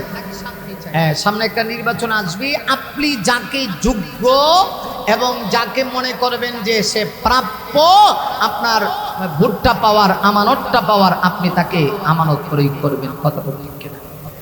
এটা নিয়ম। কিন্তু মারামারি গুতাগুতি আগেই শুরু হয়ে যাবে। এটা তো আসলে বাংলাদেশের মানুষ চায় না, মানুষ শান্তি চায়। ভালো মানুষ দেখে আপনারা আপনাদের আমানত প্রয়োগ করবেন, গুতাগুতি আর চাই। আপনারা আর কি চান? সংসদে হাঁটা যায়, বুকটা হাঁটা যায়, এটা কি সংসদে ঢুকাইতে চান? কথা কয় না। একটা মহান সংসদ, পার্লামেন্টের মতো একটা জায়গা যেখানে মানুষ, মাননীয় সংসদ সদস্য যারা নির্বাচিত হয়, সংসদের একজন এমপি পার্লামেন্টে গিয়ে, মহান সংসদে গিয়ে 1 মিনিট কথা বলতে হলে জনগণের হাজার হাজার টাকা ট্যাক্সের টাকা দিয়ে তাকে কথা বলতে হয়। অথচ সেই জায়গায় যদি হাঁটতে যায়, বুকটা হাঁটতে জায়গায় ঢুকে যায়, তাহলে এই দেশে শান্তি কেমনে আইবে? আমি কোনো দলের পক্ষে বিপক্ষে বলছি না, যে কোনো দলের আপনি যাকে সাপোর্ট করেন, যাকে আপনি আমানতটা দিবেন, আপনি আমাকে ভোট দেওয়ার জন্য ওয়াজ করার লাগে আনেন নাই। তবে তবে তবে ইসলাম কি বলে এটা তো আমাকে একটু বলতে হবে। আপনি একটু যোগ্য, ভালো, আমানতদার, সৎ চরিত্রবান, যে মানুষের হক নষ্ট করবে না, জনগণের হক নষ্ট করবে না, সমাজে ইনসাফ প্রতিষ্ঠা করবে, এমন একটা মানুষকে আপনার আমানতটা প্রয়োগ করা দরকার। আর যদি না করেন তাহলে এমন এক মানুষে দিয়েছেন যে লোকে মানুষের হক নষ্ট করে। এমনকি আমাদের দেশে এমন নেতাও আছে বাথরুম পর্যন্ত খাইলে।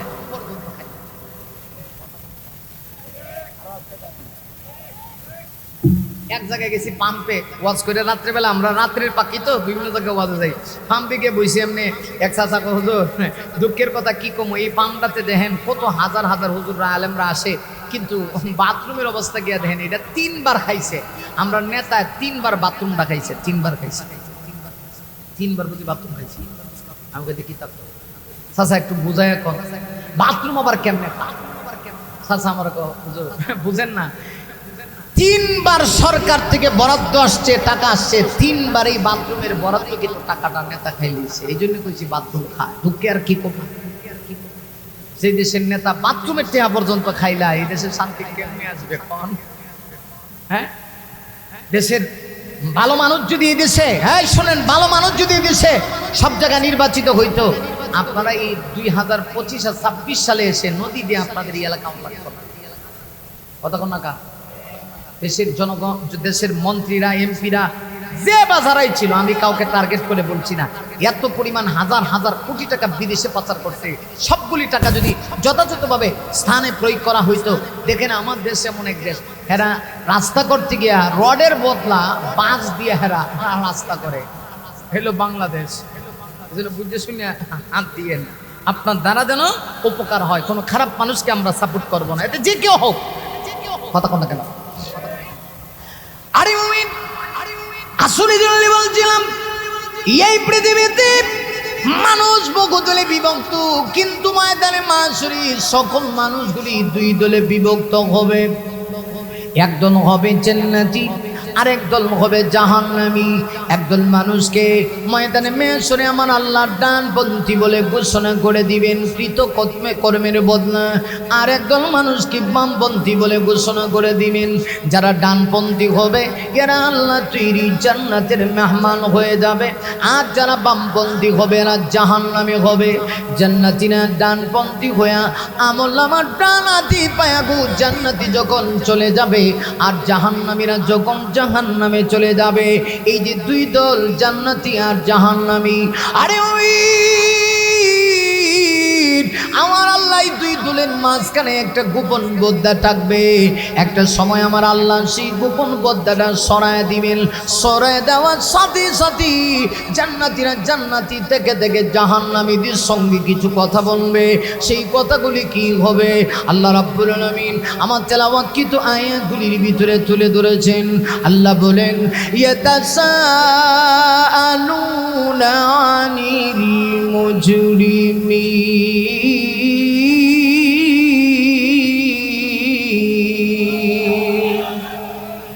একদল মানুষ তার নিজের কৃতকর্মের বদলা মা কাসাবাত রহিনা। আল্লাহ বলেছেন কিয়ামতের দিন প্রত্যেক ব্যক্তি প্রত্যেক সত্তা সে যা কামাই করছে এর জন্য আর কাউকে দায়ী করতে পারবে না। কিন্তু কিছু মানুষ এই দুনিয়ার জীবনে পরীক্ষার হলে সেই ঈমান আর নেক আমল কসব করেছিল। ইল্লা আসহাবাল ইয়ামিন, অর্থাৎ তারা ডানপন্থী। কিয়ামতের দিন যারা ঈমান আর নেক আমল কসব করে ডান হাতে আমলনামা পাবে গো। আল্লাহ রাব্বুল আলামিন বলেন তারা ডানপন্থী, ওদেরকে আল্লাহ বলেন ফি জান্নাত, আমি আল্লাহ আমার জান্নাতে ওদেরকে মেহমানদারি করব। এবারে একটু বলুন, ঈমানদারেরা সত্যিকারের যারা দুনিয়াতে পরীক্ষার হলে সেই ঈমান আর নেক আমল অর্জন করেছিল আল্লাহ তাদেরকে জান্নাতি দিবেন।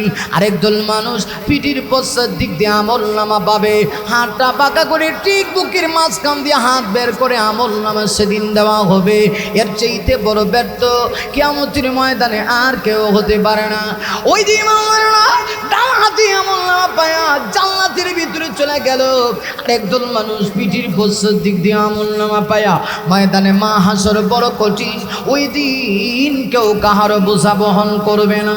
হাসরের মাটি কোন নবীরা পর্যন্ত উম্মতের পরিচয় দিবে না, শুধুমাত্র আমার আপনার নবী ছাড়া। কথা বলেন না কেন, ঠিক কিনা? ওই দিন এত ভয়াবহ, আল্লাহ রাব্বুল আলামিন নিজেই বলেন, ইয়াউমা ইয়াফিরুল মারউ মিন আখিহি ওয়া উম্মিহি ওয়া আবিহি। আরেকটু জুড়ে বলা যায় না আল্লাহু আকবার? আরেকটু জুড়ে আওয়াজ করে আল্লাহু আকবার। ওই কিয়ামতের কঠিন ময়দানে আল্লাহ বলেন সেদিন ভাই ভাইকে পরিচয় দিবে না গো, মা তার সন্তানকে পরিচয় দিবে না, ওয়া উম্মিহি মা তার সন্তানের পরিচয় দিবে না, ওয়া বানি আর আল্লাহ বলেন ওয়া উম্মিহি ওয়া বি বাবা তার সন্তানের পরিচয় পর্যন্ত দিবে না। মা তার সন্তানকে ভুলে যাবে, বাবা তার সন্তানকে ভুলে যাবে, ওয়া সাহিবাতিহি ওয়া বানি নিজের স্ত্রী পর্যন্ত তার স্বামীকে পরিচয় দিবে না। না, নিজের বাবা তার সন্তানের পরিচয় দিবে না, কেউ কাউকে সেদিন চিনবে না। লিকুল্লি ইমরিইম মিনহুম ইয়াউমাইদিন শানুন ইয়াগনি। আল্লাহ বলেন, আরে মুমিন সেই দিন একে অপর থেকে পলায়ন করতে শুরু করবে। কিছুদিন আগে আমরা দেখেছি আমার বাংলাদেশে যখন করোনা আসলো, করোনার ভয়ে বাবা তার সন্তানের কাছে যায় না, সন্তানের গায়ে করোনা ধরেছে, বাবা ভয় পায়। এখন যদি সন্তানের কাছে যাই গো, যদি না জানি আমার কাছে করোনা চলে আসে, দেখা গেল সন্তান বাবার গায়ে করোনা আসছে, সন্তান বাবার কাছে যায় না, ভয় পায়। বাবার করোনা যদি আমার গায়ে চলে আসে, এই যদি হয় দুনিয়ার অবস্থা, ময়দানে মাহশরের অবস্থাটা কেমন হবে? ওই কিয়ামতের কঠিন ময়দানে না গর্ভধারিণী মা যেই মা সন্তানকে বড় কষ্ট করে পৃথিবীতে ভূমিষ্ঠ করেছিল, মায়ের মতো কষ্ট এই পৃথিবীতে আর কেউ করে নাই। এত কষ্ট মুমিন রে, আমি যেই দিন পৃথিবীতে আসছিলাম আমার মা কখনো হুঁশ কখনো বেহুশ, সন্তানের জন্য মা বড় পেরেশান। না শুধু পেরেশান তা না, মা সন্তানকে ভূমিষ্ঠ করার সময় এমন হয়ে গিয়েছে মা শেষ পর্যন্ত অধৈর্য হয়ে যায়। অনেক সময় মা পাড়া প্রতিবেশীদেরকে ডাক দিয়া বলে, তোমরা কারা গো বলতে পারি না আমার পেটে যে সন্তান এসেছে দুনিয়াতেই ভালো অবস্থায় ভূমিষ্ঠ হয় কিনা। যদি ভালো অবস্থায় ভূমিষ্ঠ হয় আমি মা পৃথিবীতে পৃথিবীতে থাকা সার্থক, আর যদি ভালো অবস্থায় ভূমিষ্ঠ না হয় গো আমি মা পৃথিবীতে থেকে কি করব, আমি মা পৃথিবীতে থাকা না থাকা সমান। এত মহাব্বত। আরে যুবক, এত মহাব্বতের মা কিয়ামতের দিন সন্তানের পর্যন্ত পরিচয় দিবে না। আল্লাহ বলেন সেই দিন দুই দল হয়ে গেল, একদল জান্নাতি আর একদল জাহান্নামী। আল্লাহ একটা পর্যায়ে জান্নাত আর জাহান্নামীর মাঝখানে গোপন বোদ্ধা থাকবে, সেটা সরিয়ে দিবে। অটোমেটিকলি জান্নাতিরা জান্নাতে থেকে থেকে জাহান্নামীদেরকে দেখতে পারবে। আর যারা জান্নাতের ভিতরে দিন আনন্দ উল্লাসের কোনো শেষ নাই। দুঃখ কি জিনিস তারা টেরেই পাচ্ছে না, তারা দুঃখ কি জিনিস সেটা পর্যন্ত ভুলে গেল। কিন্তু একটা পর্যায়ে ওই জান্নাতীরা জান্নাতে আসে আর জাহান্নামীরা জাহান্নামে। এমনি অবস্থায় আল্লাহ রাব্বুল আলামিন আমার তেলাওয়াতকৃত আয়াতে বলেন, জান্নাতীরা জান্নাতের ভিতরে থেকে জাহান্নামীদেরকে জিজ্ঞেস করে, ইয়াতাসাআলুনা আনিল মুজরিমিন মা সালাকাকুম ফি সাকার। জান্নাতের ভিতরে থেকে জাহান্নামীদেরকে যখন দেখতে পাচ্ছে এমনি অবস্থায় তারা পাপিষ্ঠদেরকে জিজ্ঞাসা করে, আনিল মুজরিমিন, ও পাপিষ্ঠের দলেরা, মা সালাকাকুম ফি সাকার, আল্লাহ তোমাদেরকে সাকার নামক জাহান্নামে কেন দিল একটু বলো না, আমরা তোমাদের কাছে জানতে চাই। জাহান্নামীরা তখন জাহান্নাম থেকে জবাব দিয়া বলে, গো না, আল্লাহ জোরদবস্তি করে আমাকে জাহান্নামে দেয় নাই। নারী মুমিল্লাহ, আল্লাহ কাউকে চায় না জাহান্নামে দিতে, কিন্তু কিছু মানুষ যদি নিজের ঠিকানা জাহান্নামে করে নেই, আল্লাহর কি কোনো দোষ আছে? কথা কন না কেন? আল্লাহ চায়নি জাহান্নামে দিত, তাহলে আমরা জাহান্নাম থেকে আল্লাহর কাছে পানা চাওয়ার দরকার আছে কিনা নাই? কথা কয় না, দরকার আছে কিনা নাই? তুমি পার করতে মোছন অভাব দুঃখী লোকের, তুমি পরম মুক্তি দাতা মালিকে জগতের। তুমি পার করতে মোছন অভাব দুঃখী লোকের, তুমি পরম মুক্তি দাতা মালিকে জগতের। তোমার কাছে চাই যে ফানা, তোমার কাছে চাই যে ফানা, আমরা প্রতিদিন তোমার দয়ায় পূর্ণ আমার সারা নিষেদিন। তোমার দয়ায় পূর্ণ আমার সারা নিষেদিন। আল্লাহ তুমি দয়ার সাগর, আল্লাহ তুমি দয়ার সাগর, রহমান রহিম। তোমার দয়ায় পূর্ণ আমার সারা নিষেদিন। কার দয়া লাগবে? আরে আওয়াজ চাই, আওয়াজ লাগবে তো। কার দয়া লাগবে? আল্লাহ দয়া ছাড়া বাচ্চার আর কোন পথ আছে? কথা বল না কেন? ওই যে জান্নাতীরা জাহান্নামীদেরকে জিজ্ঞাসা করে, আল্লাহ তোমাদেরকে সাকার নামক জাহান্নামে কেন দিল? খুব খেয়াল করবেন, খুব খেয়াল করবেন, খুব খেয়াল করবেন, খুব খেয়াল করবেন। আল্লাহ কিন্তু কাউকে চায় না জাহান্নামে দিতে, আল্লাহ চায় না। জাহান্নামীরা বলে, আমরা জাহান্নামে এসেছি, এর কারণ হলো চারটা। চার কারণে আমাদের ঠিকানা জাহান্নাম। কটা কারণ? বাস ওয়াজ শেষ। এটা একটু মিলাবেন। আজকে তাফসীর থেকে এই কথাটা আপনি জেনে বাড়িতে যাবেন, দেখবেন যে এই চার কারণ আমার আপনার ভিতরে আজকে যদি থাকে কিয়ামত পর্যন্ত তাফসীর শুনবেন, ওয়াজ শুনবেন, পৃথিবীর বিখ্যাত বক্তার জবান দিয়ে ওয়াজ শুনবেন, জাহান্নাম থেকে বাঁচতে পারবেন না। আপনারা কি বলেন, আমার নবীর চেয়েতে বড় বক্তা, আমার নবীর চেয়েতে বড় মুফাসসির এই পৃথিবীতে আর কে কেউ ছিল? কিন্তু আবু জাহেল আমার নবীর ওয়াজ শুনছে না? কথা কয় শুনছে, কিন্তু আবু জাহেল কই দিব? কথা কয় না। আরে মুমিন, এটা আমার কথা না, আল্লাহ নিজে কোরআন শরীফের সূরা বাকারার ভিতরে আমার আল্লাহ বলে দিয়েছেন, ইন্নাল্লাযীনা কাফারু সাওয়াউন আলাইহিম আ'আনদারতাহুম আম লাম তুনদিরহুম লা ইউমিনুন।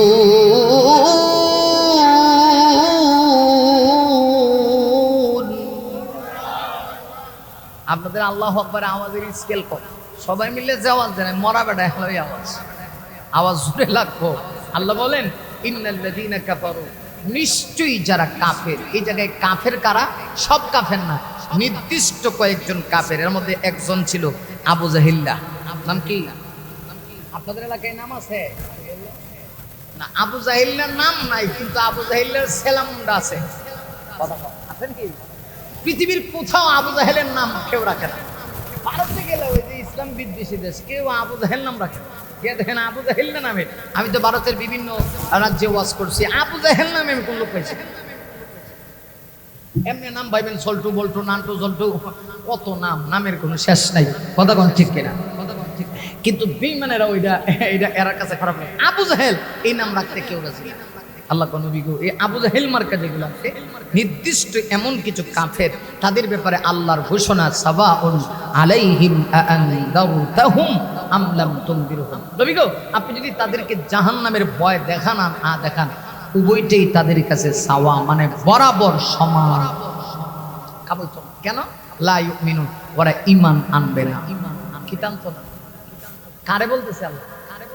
নবী রে। নবী গো, আবু জাহেলের ওয়াজ করবেন, কাম হইতো না। জাহান্নামের যতই ওয়াজ দেখান, কাম হইতো না। এমন কিছু লোক আছে, কিন্তু কথা কয় না, আসেনি রকম। হ্যাঁ, এই যে একটা ঢাকা শহরে আজকে একটা ভিডিও ভাইরাল হয়েছে, দেখলাম যে একজন আলেম আল্লামা মামুনুল হক সাহেবের ব্যাপারে ওনার প্রতিদ্বন্দ্বী প্রার্থী যে আছে, সে বলতেছে মামুনুল, ওনার কেডাসিনি মামুনুল, এটার কেডাসিনি, আর উনি রাজনীতির ময়দানে কোন দিন থেকে আইলো। আবার কইতাছে যে মামুনুল এর তো ওয়াজে যাবে গিয়া মিথ্যা কথা বলবে, এগুলা বানায় বানায় কথা বলে, কি বলে পাগলের মতো হয়ে গেছে। কারণ দেখতেছে যে একজন আলেমকে জনগণ পছন্দ করতেছে, এটা তার কাছে ভালো লাগে না। তাহলে বোঝা গেল যুগে যুগে এরকম কিছু লোক আছে, এদের কানে হকের আওয়াজ দিলেও এটা হকের আওয়াজ তাদের কান পর্যন্ত পৌঁছাবে না। এটা কি আমার কথা না আল্লাহর কথা? কথা কন না কেন? কার কথা? আপনি যখন হক কথা বলবেন, হক কথা বলবেন, সত্য। হুজুর অসুবিধা হইতেছে না? শেষ করলাম। হ্যাঁ, ভালো লাগতেছে। হ্যাঁ, মাশাআল্লাহ, মারহাবা কথা। আর জোরে কোন মারহাবা। তবে নড়াচড়া করেন না, ভালো লাগতেছে আপনাদেরকে, আমার ভালো লাগতেছে। শ্রোতা কয়েক হাজার লাগে না, কয়েকশো শ্রোতা হইলেও মনোযোগ দিয়ে বসলে কথা বলা যায়, ঠিক কিনা? জুড়ে বলে। আমি আইসা যে পরিবেশ দেখছিলাম, ভয় পেয়েছিলাম, কিন্তু এখন আমার কথা বলার একটা মুড চলে আসছে এবং কথা বলে মজা পাচ্ছি। একটা জিনিস কি জানেন, গ্রামের লোকের মন কিন্তু নরম, যদিও একটু ঝগড়াঝাটি লাগলে দা কন্তি কোরাল শব্দ বেড়ে যায়, হ্যাঁ এটা স্বাভাবিক। কিন্তু এমনি গ্রামের লোকের মানুষের মন কিন্তু ভালো, সহজ সরল, ফেস কম। কথা কোন ঠিক কিনা? যেটা কইব, বুড়া মানুষ দেখবেন 80 বছরের বুড়া বেটা এমন স্যাত, বুঝো জানে চাচা গরম হইলে অবস্থা খারাপ। কথা কোন ঠিক কিনা? এটা ভালো, ভিতরে ফেস থাকে না, ঠিক আছে? আপনারা সবাই মিলে মিশে একাকার হয়ে একত্রিত হয়ে এলাকায় থাকবেন, পারবেন না ইনশাআল্লাহ? আপনি যখন হক কথা বলবেন, সত্য কথা বলবেন, ইমানের কথা বলবেন, তখন কিছু মানুষ আপনারা কইব ও মৌলবাদী, এবার জঙ্গিবাদী, আর কিতা কইব। কথা কোন ঠিক কিনা? এটা কিন্তু নতুন না, নবীর যুগ থেকে। আবু জাহেল আমার নবীর ভিন্ন সিস্টেমে গালি দিত, কিন্তু এই গালি দেই 2025 সাল 26 সালে আইসা হুজুরে দিয়া। আগে একটা সিস্টেমে গালি, এখনের এই গালি হয়েছে জঙ্গি। কথা কয় হ্যাঁ, কারণ কিছু লোক জানে আলেমরা যদি ভালো জায়গা, আপনারা শোনেন। আচ্ছা, আপনাদের এলাকায় ইটের বাট্টা আসেনি? ইটের বাট্টা বুঝতেছেন ওয়াজ? ইটের বাট্টায় গেলে দেখবেন ইট যে বানায়, ইট বানানোর আগে একটা ফর্মা তৈরি করে। হ্যাঁ, ফর্মাটা যদি বাঁকা হয় ইটটা বাঁকা হয়। তা আমরা সবাই মানে শান্তি চাই, শান্তি চাই, শান্তি চাই, কিন্তু আসল জায়গায় সব সুর সুরটা বেঈমানগুলি যদি ঢুকাইয়া দেন, শান্তি কেমনে হইব? আমি যদি সারাদিন এইখানে বইয়া বলি যে আপনাদেরকে নামাজ পড়তে হবে, দুই একজনে ওয়াজ শুনে কোনো ঠিক আছে, ঠিক কথা কিছু, কিন্তু একটু পরে শয়তানে গিয়ে যখন ধোঁকা দিব তখন কবে হুজুরের ওয়াজ হুজুর লেসা কাটবে যায়। কথা কন না কেন, ঠিক কিনা? কিন্তু আসল জায়গা থেকে, পার্লামেন্ট থেকে যদি আইন পাস হয়ে যায়, মুসলমান বলে দাবি করবা, নামাজ পড়বা না, তা হতে পারে না। আপনারা কি বলেন, নামাজ সারা থাকতে পারবে? আর সবগুলি সুর সুরটা যদি জায়গা হয়ে জায়গা, কথা কয় না। এই জন্য তো আলেমদেরকে পছন্দ করে না। অনেক লোক আছে হুজুর ইয়াল্লাহ ইয়াল্লাহ ইয়াল্লাহ, হুজুর ইয়াল্লাহ ইয়াল্লাহ, হুজুর আপনি মসজিদে থাকবেন, আপনি এখানে না, বড় কথাই বোঝা যায় যে হুজুর এখানে কিন্তু কত বড় অপরাধটা করছে। এখানে সব আলেমদের যাওয়া দরকার, খালি আলেম না, সব ভালো মানুষগুলি যাওয়া দরকার।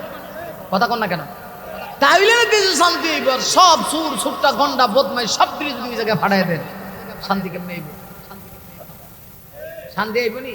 মানে এই কথাগুলি যদি আমি কই তাহলে কিছু লোক আমাকে বলবে উনি তো উগ্রবাদী মানুষ, এটা কথা হুজুরা কয় জঙ্গিবাদী উগ্রবাদী। এটা স্বাভাবিক, আপনার কথা আপনি বলতে পারেন, কিন্তু আপনার মুখ আছে বলে আপনি বলতেছেন। তবে তবে তবে তবে মনে রাখবেন, ময়দানে মাহাশরে কিন্তু আল্লাহর সামনে এটা জবাব দেওয়া লাগবে। কথা কোন ঠিক কিনা? তবে আমি এক সেকেন্ডের জন্য হক কথা বন্ধ করব।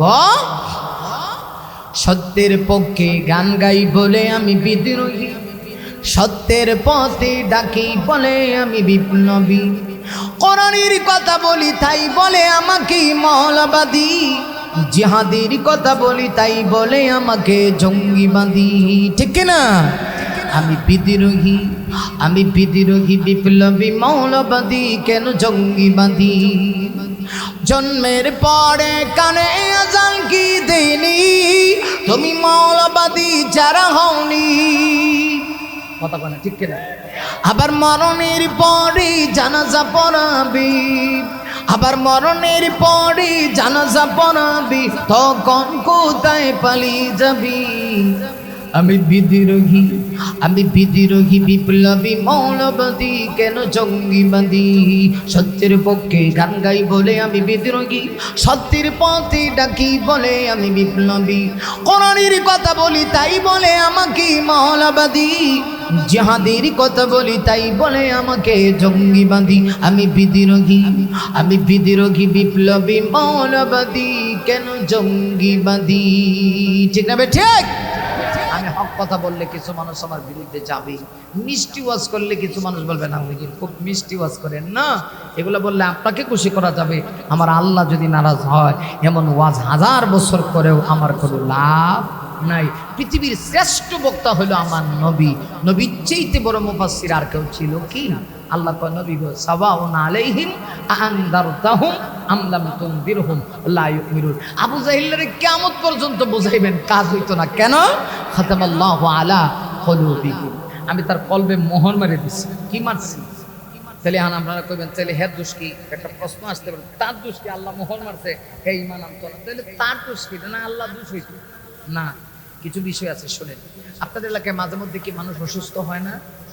তাফসিরে বায়ানুল কোরআনে হাকিমুল উম্মত আল্লামা তানভী রাহমাতুল্লাহ আলাইহি এই উদাহরণটা আনছেন, খেয়াল করেন। আপনাদের এলাকায় যে মানুষ মাঝে মধ্যে অসুস্থ হয়, অসুস্থ হওয়ার পরে আপনারা কার কাছে চলে যান? হ্যাঁ, ডাক্তার। খুব ভালো করে বুঝে শুনে সব দিন, ডাক্তার না? ডাক্তার কিন্তু সব এক ধরনের না, কিছু আছে শ্রীপুরের ট্যাবলেট বেছে, মাঝে মধ্যে দেখবেন লেকচারে বিভিন্ন বাসে ওঠে না। কথা বুঝছেন আমার বাবারে? লেকচার কি এমন লেকচার? আল্লাহ আল্লাহ বেড়া 10 টাকা দিয়ে এক পাতা ট্যাবলেট বেছে, কিন্তু লেকচারের যন্ত্রণায় যাত্রীরা থাকতে পারে না। দেখবেন খারায় কইবা আমার এই ওষুধে যদি কোনো ভুল আছে, কোনো সমস্যা আছে, আনেন এমবিবিএস ডাক্তার, ঢাকা শহরের বড় বড় ডাক্তাররাকে নিয়ে আসেন, ওদেরকে আমি ডাক্তারি শিখাবো। ওরে বাবা রে বাবা, ঠিক রয়েছে, ঢাকা শহরের সব বড় বড় ডাক্তার এর কাছে আইতো। কথা কয় না? হ্যাঁ, যখন এই কথা কয় তখন কি ঢাকা শহরের ডাক্তাররা তার সাথে আইব, এর সাথে বস করবা লেগেছে, ভাই সাহেব হেরা 12 বছর 14 বছর 16 বছর লেখাপড়া করে ডাক্তার হয়েছে, এমবিবিএস এফআরবিএস যোগ্যতা অর্জন করছে, কত সনদ মনদ দইয়া কত কিছু দইয়া কত লাখ টাকা দিয়া গিয়া হরে বেটা এখানে হেবেটা আইবে সিবুরের ট্যাবলেট খুঁজে বেছে এর কাছে আইবে। যে দুনিয়ার সব ডাক্তার একসময়, সাপোজ মনে করেন আপনাদের এলাকায় একজন মানুষ মারাত্মক লেভেলের অসুস্থ হয়ে গেছে, অসুস্থ হইতে হইতে এমন এক পর্যায়ে গিয়ে রূপ ধারাইছে, এখন শেষ পর্যন্ত দেখছে যে ক্যান্সারের রূপ ধারণ করে লিছে। এখন ক্যান্সার বিশেষজ্ঞ একজন বড় ডাক্তারের কাছে গেছে। তাহলে ক্যান্সার বিশেষজ্ঞ ডাক্তার তো ছোটখাটো ডাক্তার না, নবীনগর হোটেলে বসবেন, ঢাকা শহরে যাবেন, ঠিক না? বড় মেডিকেলে গেছেন, বড় ডাক্তার। হ্যাঁ, এখন ক্যান্সার বিশেষজ্ঞ ডাক্তারের কাছে যাওয়ার পরে ডাক্তার চিকিৎসা করে পরীক্ষা করে দেখছে রোগীর অবস্থা যে পর্যায়ে গেছে, আর ওষুধ দিলে কাজ হইতো না, হয়নি এরকম। তখন ডাক্তার কি করে? ডাক্তার জবাব দিয়ে কয়, দেখেন আমার এখানে শেষ, আমার দ্বারা কিচ্ছু সম্ভব না, আপনারা টাকা পয়সা খরচ না করে আল্লাহর হস্তে রোগীকে মোহিনীপুর নিয়ে যান, নিয়ে গিয়া মসজিদের ইমাম সাবরে শেষ চিকিৎসা ওনারা দিয়ে একটু দোয়া কালাম পড়ায় দেন, আর যদি ওনার শেষ ইচ্ছা থাকে ভালো মন্দ কিছু খাবে তো খাওয়াই দেন, এরপরে আর কি করা, হায়াত যতদিন আছে ততদিন বাঁচবে। আচ্ছা বলেন, এই মোহিনীপুর এলাকা থেকে একজন রোগীকে নিয়ে ঢাকা শহরের এত নামি দামি ডাক্তারের কাছে আপনি গেলেন, ডাক্তার জবাব দিল চিকিৎসা করতে পারবে না, অবস্থা খারাপ, মানে সব পচে গেছে, ক্যান্সার এমনভাবে রূপ ধারণ করছে পুরো শরীরে ছড়িয়ে গিয়েছে। এই কথা বলার কারণে আপনাদের মোহিনীপুর এলাকার লোকেরা কি ডাক্তারকে অশিক্ষিত বলবে না শিক্ষিত বলবে? কথা কথা বুঝতেছেন? ক্লিয়ার? ডাক্তারকে অশিক্ষিত বলবে না, বলবে না ডাক্তার খুব ভালো মানুষ, শিক্ষিত ডাক্তার, বুঝতে পারছে টাকা পয়সা খরচ করে কোনো লাভ। এই জন্য কি রোগীর দোষ না ডাক্তারের দোষ? দোষ কিন্তু রোগীর, ওই না হে দই পর্যায়ে গেছে, ডাক্তারের তো দোষ নাই, ডাক্তার জব দিছে। ঠিক তদ্রুপ ভাবে পৃথিবীতে আল্লাহ যত মানুষ পাঠাইছে সকল মানুষকে একটা স্বচ্ছ অন্তর দিয়ে পৃথিবীতে আল্লাহ পাঠাইছে। এই স্বচ্ছ অন্তরটা কিন্তু আবু জাহেলও পাইছিল, পাইছেনি? কথা পায়, হ্যাঁ, আবু জাহেল পাইছে, কিন্তু সে এই অন্তরের ভিতরে নাফাকি ঢুকাইছে, শিরিক ঢুকাইছে, বেদাত ঢুকাইছে, নাফরমানি ঢুকাইছে, সব কিছু ঢুকাইতে ঢুকাইতে গিয়ে অন্তরটা সে নাপাক করে লাইছে। আল্লাহ কয় তাহলে আমার দোষ কি? হে নিজে অন্তর নাপাক করছে, তাই আল্লাহ বলেন খাতামাল্লাহু আলা কুলুবিহিম, আমি তাদের কলবে মোহর মারছি।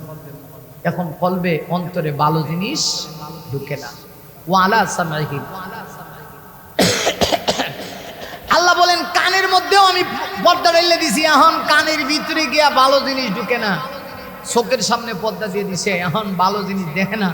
এজন্য কি আল্লাহর দোষ না বান্দার নিজের দোষ? আল্লাহ এই জন্য তাদের ব্যাপারে বলেছেন ওয়ালাকুম আযাবুন আযীম, তাদের জন্য রয়েছে আযাব। আযাব মানে হলো শাস্তি।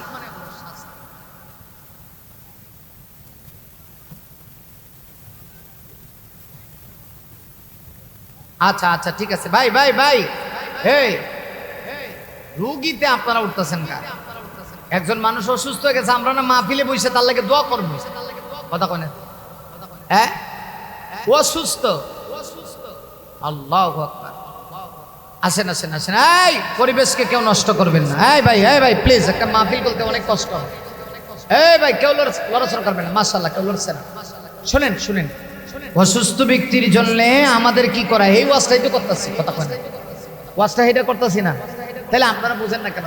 একজন রোগী মানুষ অসুস্থ হইতে পারে, উনি মেডিকেলে যাবে, নিয়ম কি আপনারা মাহফিলে আয়োজন করছেন? শেষ পর্যন্ত এই ছেলেগুলো খুব খারাপ, এই ছেলেরা কি হয়েছে বাবা? একজন মানুষ অসুস্থ হয়েছে, এভাবে ধরতে হয়? আমরা মোনাজাতে ওনার জন্য আজকে দোয়া করে দিব, আল্লাহ পাক যেন তাকে পরিপূর্ণভাবে শিফায়ে আজিলা কামিলা দায়েমা যেন আল্লাহ নসিব করে।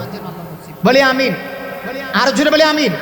প্লিজ আপনারা আমার দিকে তাকান, শয়তান কিন্তু লেগে আছে, শয়তান চাচ্ছে না আপনাদের মাহফিলটা সফল হোক। একজন রোগীর জন্য সর্বোচ্চ যতটুকু চেষ্টা করার তারা করবে যারা দায়িত্বশীল আছে। আর আমাদের দায়িত্ব হলো এখানে বসে মোনাজাতে একজন রোগী মানুষের জন্য আল্লাহর কাছে রোনাজারি করে আমরা একটু দোয়া করব। বলা তো যায় না কোরআনের কোন কথা আল্লাহর কাছে কবুল হয়ে যাবে। এই উসিলা আল্লাহ তাকে সুস্থতাও দিয়ে দিতে পারে। সুস্থতা যিনি দেন তিনি কে? আরো জোরে বলেন। আরে তাহলে কিছু মানুষ এই পৃথিবীতে এমন আছে যাদেরকে আমার আল্লাহ সুন্দর স্বচ্ছ পরিষ্কার একটা কলব আল্লাহ দিলেন। কিন্তু অন্তরটাকে তারা নাপাক করে ফেলেছে। শেষ পর্যন্ত অন্তরের ভিতরে ভালো জিনিস ঢুকে না গো। এই জন্য তো আমার আল্লাহ দোষ নাই, দোষ কার? যে নিজে অন্তর নাপাক করেছে তার নিজের দোষ। আল্লাহ কয় নবী গো, এদেরকে বোঝায়ও কোনো লাভ হবে না। আল্লাহ চায় না গো কাউকে জাহান্নামে দিতে, কিন্তু কিছু মানুষ যদি নিজের কারণে জাহান্নামে যায়, এতে আমার আল্লাহ তো কোনো দোষ নাই। আসলে জন্য বলছিলাম আল্লাহ রাব্বুল আলামিন আমার তেলাওয়াত কিছু আয়াতগুলির ভিতরে সেটাই তুলে ধরেছেন।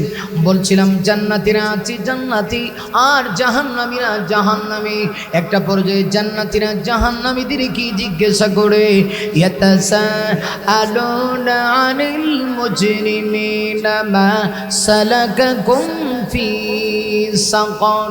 ও পাপিষ্টের দলেরা, আমার আল্লাহ তোমাদের কি কেন জাহান্নামে দিল রে? একটু বলো না। তখন জাহান্নামীরা বলে, আমরা চারটা কারণে জাহান্নামে আসছি। বলুন তো দেখি কয় কারণে জাহান্নামে গিয়েছে তারা বলেন। চার কারণ। এখন মিলান এই চার কারণ আমার আপনার ভিতরে যদি তাকে আমিও জাহান্নামী। জাহান্নামীরা বলে চার কারণে জাহান্নামে এসেছি। এর প্রথম কারণ আমি বলছি, এবার কোরআন থেকে ভালো করে শুনুন। আল্লাহ নিজেই জানিয়ে দিয়েছেন, ক্বালু লাম নাকু মিনাল মুসাল্লিন।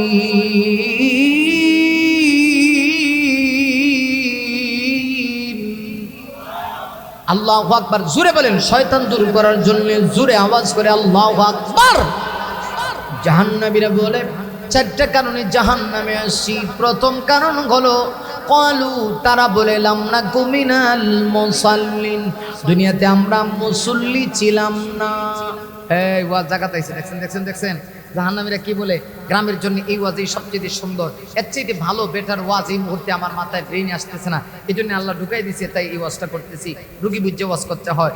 আমাদের নামাজের সমস্যা আছে কিনা নাই, কথা কয় না। জাহান্নামীরা বলে চার কারণে জাহান্নামে আসছি। দেখেন খেয়াল করেন, প্রথম কারণটা হলো জাহান্নামীরা বলে লাম নাকু মিনাল মুসাল্লিন, দুনিয়াতে আমরা মুসল্লি ছিলাম না, মানে নামাজি ছিলাম না। আপনাদের এলাকার সবাই মনে হয় মুসল্লি? হ্যাঁ, না না, এই এলাকার সব মানুষ মুসল্লি নাকি? তাহলে জাহান্নামে যাওয়ার প্রথম কারণ পাওয়া গেল। যারা দুনিয়াতে নামাজ পড়বে না এরা কি জান্নাতি না জাহান্নামী? তাহলে একটু নিজেকে জিজ্ঞেস করেন, আমার নামাজ আছে কিনা, একটু নিজের জিজ্ঞাসা। যদি আমার নামাজ না থাকে, বাস জাহান্নামে যাওয়ার জন্য আমার প্রথম যে মানে সিমটম এটা পাওয়া গেল, আমি জাহান্নামে, এটার প্রথম সিমটম। আরে মুমিন, এই খেয়াল করেন, এই বাস বসেন। মাশাআল্লাহ, মানুষরা আসতেছে। মাশাআল্লাহ, এই বসেন সুন্দর করে। মাশাআল্লাহ, হাইয়াকাল্লাহ, বারাকাল্লাহ, জাযাকাল্লাহ। আল্লাহ তুমি মাহফিলটাকে কবুল করো, আমিন বলে। অনেক কষ্ট করে একটা মাহফিলের, যে মাওলানা সাহেব, নাম কি মুর্শিদ আলম সাহেব, অত্যন্ত ভালো মানুষ, বারবার যোগাযোগ রেখেছে। অনেক বিনয়ী মানুষ এবং তিনি একজন ভালো আলেম, সুদক্ষ, প্রাজ্ঞ, ভিজ্ঞ একজন আলেমে দ্বীন। আলহামদুলিল্লাহ, উনি অনেক কষ্ট করেছে। উনি চাচ্ছে যে আপনাদেরকে কিছু দিনই কথা শোনাক না। হতে তো পারে এই কথাগুলি কার জন্য নাজাতের ফয়সালা হয়ে যায় সেটা বলা যাচ্ছে না। সম্মানিত সুধী, শোনেন, নামাজ বড় মারাত্মক জিনিস। জাহান্নামীরা বলে চার কারণে জাহান্নাম। প্রথম কারণ হলো নামাজ পড়ি নাই, নামাজ আমরা মুসল্লি ছিলাম না। আচ্ছা, আপনাদের এলাকায় মুসল্লি কারে কয়? বছরে যে 2 দিন নামাজ পড়ে। আপনাদের আমাদের তারা ভালো বাদ দেন, আপনাদেরকে ওয়াজ করে কি লাভ? বছরে যে 2 দিন নামাজ পড়ে তারে মুসল্লি বলে। সপ্তাহে শুক্রবারই, মানে শুক্রবার আসলে মসজিদে যায়, ইয়েও যায়, দেখবেন একটা দৌড় মারে যায়, আর কেমনে আইতো আগে থেকে ঠেং দুইটা পজিশন করে রাখে। কথা কোন কেন? আর ইমাম সাহেব যদি নামাজে একটু ক্যারাক্টারে লম্বা করে, পিছন থেকে গলা আজকে দেখা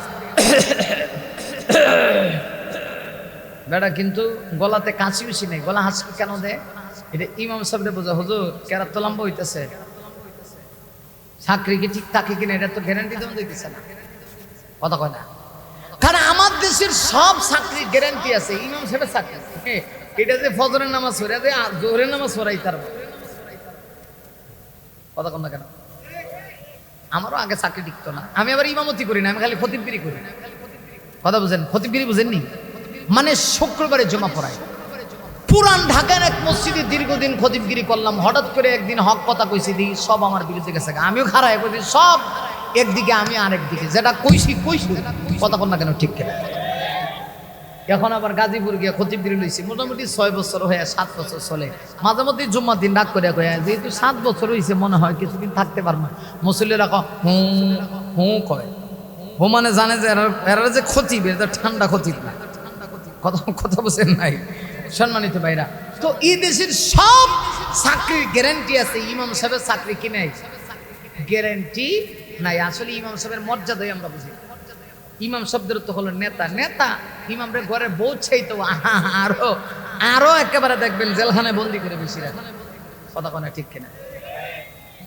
সাবধান, ইমামদেরকে মূল্যায়ন করুন, আলেমদেরকে সম্মান করুন। মনে রাখবেন, আপনি যেদিন মারা যাবেন এই আলেমই আপনাকে জানাজা দিয়ে কবরে রাখবেন, ঠিক কিনা বলেন? আবার কিছু কিছু লোক আছে হুজুর জানাজা আমরা দিতারি।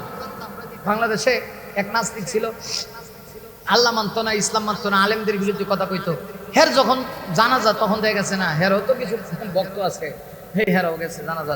তো একজন হুজুর জানাজা পড়াইছে, তো আরো কিছু আলেম রাখো, ভাই এই লোকটা জানাজা আপনি পড়াইলেন, আমরা একজন সম্মানিত ব্যক্তি, দেশের শীর্ষসারী একজন আলেম, তো কি করবো ভাই, চাকরি তো টিকেন রাখবো। তবে একটা সুসংবাদ আছে। সুসংবাদ কি? সুসংবাদ হইল এই, জানাজা পড়াইছি ঠিক, কিন্তু ওযু ছাড়া। কথা কি কিছু বুঝতেছে? হ্যাঁ, এই জন্য আলেমদেরকে সম্মান করবেন, আলেমদেরকে ইজ্জত দিবেন। আল্লাহু আকবার। আমাদের অবস্থা হলে ইমাম সাহেব যদি মসজিদে গিয়ে দেখা যায় যে এক ক্রুশ লম্বা কেরাত পরে কিছু লোক পিছন থেকে লুকমা মারে, এটাও ইমাম সাহেবের দোষ। আর সাহাবীদের নামাজটা কেমন ছিল? হযরত উমরের নাম শুনছেন? হযরত নাম কি? কথা কয় না রে। খুব ঠান্ডা না নরম? হ্যাঁ, গরম না নরম? এত গরম যে উম্মতে মুহাম্মাদের ভিতরে এত গরম মানুষ কিয়ামতের আগে আর আসবে যাকে দেখলে হাদিস শরীফে আল্লাহর রাসূল বলেছেন শয়তান পর্যন্ত রাস্তা ছাড়ে। আর আমরারে দেখলে শয়তান মাঝে মাঝে আমার কাছে আয় না। আপনারা কইবেন কেন? শয়তান চিন্তা করে এই লোকের দ্বারা আমি যেতাম, এই লোকটা আমার চাইতে আরো বড় শয়তান হয়ে গেছে। কথা কোনা আকাম কুকাম, দিনের কাম রাইতের কাম সব আমি করি, তো শয়তান এর কাছে গিয়ে আমার সময় নষ্ট করে লাভ আছে? তো শয়তান কার কাছে যায়? আমরার মতো হুজুরের কাছে যায়। কেন যায় জানেন? হুজুরা তো ভালো মানুষ, একটু দেখি না দুটা দিয়ে হুজুরা একটু এদিক সেদিক করানো যায় কিনা। এই জন্য মাঝে মধ্যে দুই একজন হুজুর একটু উল্টা পাল্টা হয়ে গেলে অনেক সময় কোটা দিয়ে মোল্লারা এরকম দুই একজন হইব। কারণ যেখানে সম্পদ আছে, মাল আছে, সেখানে সুর আছে। কথা কোন ঠিক কিনা? অজ তোমার ঠান্ডা না গরম? আজও পর্যন্ত ওমরের নাম শুনলে বাতিলের গায়ে কম্পন সৃষ্টি হয়। তার নাম কি? ওমর। তার নাম কি? যার নাম মনে হলে ভরে যায় বুক, খোলাফাই রাশিদার মোরে ফারুক। মাবুদের পথে ছিল নিবেদিত প্রাণ, নিজেই বহন করে দুঃখীদের ত্রাণ। মাবুদের পথে ছিল নিবেদিত প্রাণ, নিজেই বহন করে দুঃখীদের ত্রাণ। তে কুড়ি দুনিয়ার আলিশান ওমরে ফারুক, ওমরে ফারুক, বলেন না ওমরে ফারুক, ওমরে ফারুক। যার নাম মনে হলে ভরে যাইব, খোলাফাই রাশিদার মোরে ফারুক। মাবুদের পথে ছিল নিবেদিত প্রাণ, নিজেই বহন করে দুঃখীদের ত্রাণ। তে কুড়ি দুনিয়ার আলিশান সুখ, ওমরে ফারুক, ওমরে ফারুক, ওমরে ফারুক, ওমরে ফারুক। ইনসাফ কায়েমে যিনি মূর্ত প্রতীক, শান্তির সুবাতাস বহি চারিদিক। ঠিক কিনা? বাগাবাগি করেনি তো সুখ আর দুঃখ, বাগাবাগি করেনি তো সুখ আর দুঃখ। ওমরে ফারুক, ওমরে ফারুক। যার নাম মনে হলে ভরে যায় বুক, খোলাফাই রাশিদার মোরে ফারুক। মাবুদের পথে ছিল নিবেদিত প্রাণ, নিজি ভুবন করে দুঃখীদের ত্রাণ তে করি দুনিয়ার আলিশান সুখ ওমরে ফারুক ওমরে ফারুক। আল্লাহু আকবার বলবেন না? যাকে দেখলে শয়তান রাস্তা ছেড়ে পালায়, কিন্তু সে ওমর, সে ওমর এমনি কি জান্নাতি হইছে? জান্নাতের সার্টিফিকেট এমনি পেয়েছে? ওমর ছিল জিরো, হয়ে গেল হিরো। আল্লাহু আকবার। হযরত ওমরের নামাজটা কেমন ছিল একটু বলি, এটা বলবো? হযরত ওমরের নামাজটা, আমাদের নামাজ হলো মুরগির ঠুকুর দেওয়ার মতো। মুরগি যেমন ঠুকুর দিয়ে খাওন খানা, মানে কত তাড়াতাড়ি কেমনি কি কার আগে কে রুকু থেকে সেজদা, সেজদা থেকে মাথা উঠাবে। নামাজের ব্যাপারে আমরা এত অলস। কিছু লোক কেমন আছে দেখবেন, নামাজে গেলে কেমনি তাড়াতাড়ি কম্পিউটারের গতিতে নামাজ পড়তে হবে। আরে না, একসাথে 4 রাকাত করে লিখছে। এই দিন দেখি এক চাচা আমার সামনে, এবার ছাড়া আমি আশ্চর্য হয়ে গেলাম। 4 রাকাত নামাজ পড়ে হ্যাঁ 40 সেকেন্ড তো লাগে না। ইন্নালিল্লাহ। আমার সানা পড়তে কত সময় লাগে? 4 রাকাত 40 সেকেন্ড। যদি আবার কইলাম আমরা তো চাচা মানতে রাজি না, কেন হবে না, কেন হবে না? এখন কেন হবে না এটা কি করবেন? হবে না যে হবে না এটা হয়ে বোঝে না, বুঝে না যে বুঝে না এটা বুঝে না, কথা বলে ঠিক। আরে জাহান্নামীরা বলবি, জাহান্নামে যাওয়ার 4টা কারণ। প্রথম কারণ হলো দুনিয়াতে আমরা মুসল্লি ছিলাম না। যুবক রে, আরে যুবক, দিলের কানটা লাগায় শোনো, আর বেশিক্ষণ করবো না, একদম শেষ দিকে চলে আসছি। যদি আমাকে 12টা বলা হয়েছে, কিন্তু আমার কিন্তু বিবেক আছে। আমার পরে একজন বক্তা আছে, কথা কয় না কেন? আছে না? ওনার মারি লাভ আছে পান মোটামুটি হুজুরের প্রস্তুত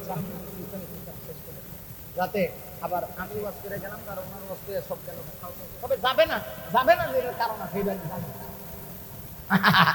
যাবেন না যে এটারও কারণ আছে আমি জানি। আলহামদুলিল্লাহ, আমার বাঙালিরা ওয়াজ শুনুক আর না শুনুক, অন্তত তাবারুক ফাইলে রাত 1:30 পর্যন্ত হেরা থাকে। এই বরকত হেরা ঠিক হইল, কথা কন না কেন? ঠিক কিনা? এই জন্য অবশ্যই এই দিক থেকে আবার একটা সাপোর্ট আছে, এদিকে একটা সাপোর্ট আছে। আমি শেষ দিকে চলে আসছি, একটু একটু একটু খেয়াল করে, অসুবিধা হবে? আমি শুধু বলি, হযরত নামাজের ব্যাপারে আমরা পুরো গাফিল। নামাজ যদি তোমার এদিক সেদিক হয়, সব কিছু তোমার এদিক সেদিক হয়ে গেল। আমার নবীর সাহাবী হযরত ওমর নামাজের ব্যাপারে এত বেশি গুরুত্ব, নামাজের ব্যাপারে হযরত ওমর এমন ছিলেন। হযরত ওমর নামাজের ভিতরে দাঁড়িয়েছে, মুমিনরা এমনি অবস্থায় দেখা গেছে তিনি ইমামতির আসনে দাঁড়িয়ে আছে, সাহাবীরা তার পিছনে দাঁড়ায় দাঁড়ায় নামাজ পড়তেছে। একজন অগ্নি পূজক, নাম ছিল আবু লুলু আল মাজুসি। ওই আবু লুলু আল মাজুসি এসে হযরত ওমরের ঠিক পেটের ভিতরে খঞ্জর দ্বারা আঘাত করে বসে, 2 দিক থেকে ধারানো অস্ত্র।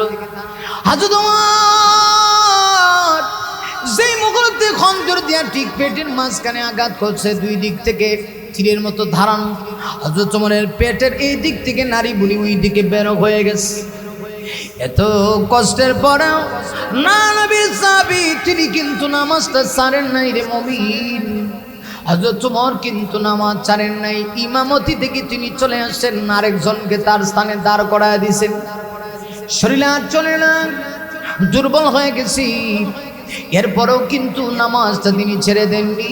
তিনি চিন্তা করেছেন, জামাতটা নষ্ট করা যাবে না গো, আমার অনুপস্থিতিতে আরেকজন জামাতে ইমামতি করবে।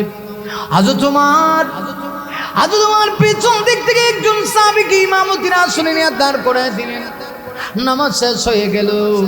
হযরত ওমরের এই দিক দিয়ে অবস্থা এত ভয়াবহ, ওমরের জান যায় আর আয়, কিন্তু ওমর ডাক দিয়া কয়েন, সাহাবীরা আমি জানতে চাই গো, আমি যে নামাজের ভিতরে নামাজটা পড়াইতে পারলাম না, আমার যেই ভাই নামাজ ইমামতি করলো, নামাজটা কি সুন্দরভাবে আদায় হয়েছে কিনা একটু বলো না, আমি জানলে বড় বেশি খুশি হব। চিন্তা করে দেখেন, এমনি কি দুনিয়াতে জান্নাতের সার্টিফিকেট পেয়েছে? হযরত ওমর নামাজের ব্যাপারে কত গুরুত্ব দিত। আর আজকে আমাদের অবস্থা হলো, এমন মুসলমান আছি দেহের ভিতরে কাপড়ের অভাব নাই, পুরা আলমিরা পর্যন্ত বড়া কাপড়, কিন্তু নামাজ পড়ার জন্য একজোড়া পবিত্র কাপড় তার নাই, এমন মুসলমান আছে কিনা? আরে নবীজির সাহাবীদের অবস্থা এমন ছিল, অসংখ্য ঘটনা। আমার নবীজি যখন মসজিদে নববীতে ইমামতি করতেন, সাহাবীরা আমার নবীজির পিছনে নামাজ আদায় করত। সাধারণ কোনো ইমাম না, এই পৃথিবীর শ্রেষ্ঠ ইমাম, আল্লাহর পরে যার পাওয়ার, আল্লাহর পরে যার মর্যাদা, ওই নবী ইমামতি করতেন। আর নবীর পিছনে যারা নামাজ আদায় করত, এরাও তো সাধারণ কোনো মুসল্লি না, এই পৃথিবীর শ্রেষ্ঠ মুসল্লি। আমার নবীর পিছনে যারা নামাজ পড়েছে, এদের কপালটা না কত ভালো, ভাগ্যটা না কত ভালো। আমার নবীকে দেখে দেখে ইমানি অবস্থায় যারা নামাজ আদায় করে, আসমানের নিচে জমিনের উপরে এদের চাইতে দামি আর কেউ ছিল না। সকল সাহাবীরা আর নবীদের পিছনে নামাজ আদায় করতো গো। সকল সাহাবীরা নামাজ শেষ করে নবীজির কাছে বসে থাকতো, কখন জানি নবীজি তাদেরকে উদ্দেশ্য করে কিছু কথা বলে। কিন্তু দেখা গেল একজন সাহাবী এমন ছিল গো, ওই সাহাবী নামাজটা শেষ হইতে দেরি হইতো, নবীজি যেই মুহূর্তে সালাম ফিরাইতেন, আমার নবী নাম দিকে সালাম ফিরাইতেন, আসসালামু আলাইকুম ওয়া রাহমাতুল্লাহ, এইভাবেই বাম দিকে আবার যখন সালাম ফিরাইতেন, আসসালামু আলাইকুম ওয়া রাহমাতুল্লাহ, সাহাবী একটা দৌড় মেরে বাড়িতে চলে যাইত। সাহাবীরা তার ব্যাপারে অভিযোগ করেছে, আনসারী সাহাবী ছিল, নামাজে আসতে দেরি হইতো, যাইতে দেরি হইতো না। নবীজির দরবারে অভিযোগ, নবী গো, নবীজি আপনার একজন সাহাবী আপনার পিছনে নামাজ পড়ে সালাম ফিরাইতে দেরি হয়, দৌড় মেরে বাড়িতে যেতে দেরি হয় না, কারণ কি তার ভিতরে কি নেফাকি ঢুকে গেল নাকি দুনিয়ার মহাব্বত ঢুকে গেছে। আমার নবীজি অভিযোগটা আমলে নিলেন, সাহাবীদেরকে নিয়ে তার বাড়ির দিকে রওনা হয়ে গেলেন। একদম যাইতে যাইতে ওই আনসারী সাহাবী যিনি শুধু নামাজে আসি, নামাজ শেষ করে দৌড় মেরে চলে যায়, নবীজি তার বাড়ি পর্যন্ত পৌঁছে গেলেন। হযরত আবু বকরকে বললেন, আবু বকর যাও ঘরের সামনে গিয়ে দাঁড়ায় সালাম দাও। জবাব দিলি বলবো, আমি নবী এসেছি, সাহাবীর সঙ্গে আমি একটু কথা বলবো। আবু বকর সিদ্দিক গেলেন, ঘরের বাহিরে দাঁড়ায় দাঁড়ায় সালাম দেয়, না ভিতর থেকে কোনো জবাব আসে না। একবার সালাম দিয়েছি, জবাব নাই। হযরত আবু বকর আবার সালাম দিয়েছি, দ্বিতীয়বার জবাব নাই। তৃতীয়বার আবার সালাম দিয়েছি, জবাব নাই। আবু বকর সিদ্দিক ডাক দিয়ে কয়, নবী গো, আপনার সাহাবী ঘরের ভিতরে আছে, ভিতর দিক থেকে সিটকানি লাগানো, কিন্তু তিনবার সালাম দিই, জবাব নাই। রাসূল বললেন, ওমর তুমি যাও, গিয়ে সালাম দাও। আমার মনে হয় আবু বকরের গলার আওয়াজ একেবারে চিকন, আবু বকরের গলার আওয়াজ শোনা যাচ্ছে না, যাও না তুমি গেলে তোমার গলার আওয়াজটা মোটা। আবু বকর সিদ্দিক চলে গেলেন, হযরত ওমর গিয়া দাঁড়ায় মোটা কণ্ঠে বড় কণ্ঠে আওয়াজ দিয়ে সালাম দিলেন, কিন্তু না ভিতর থেকে কোনো জবাব আসে না। হযরত ওমর ডাক দিয়ে কইলা, বিগো একবার দুইবার না তিনবার সালাম দিয়েছি, আপনার সাহাবী তো জবাব দেয় না।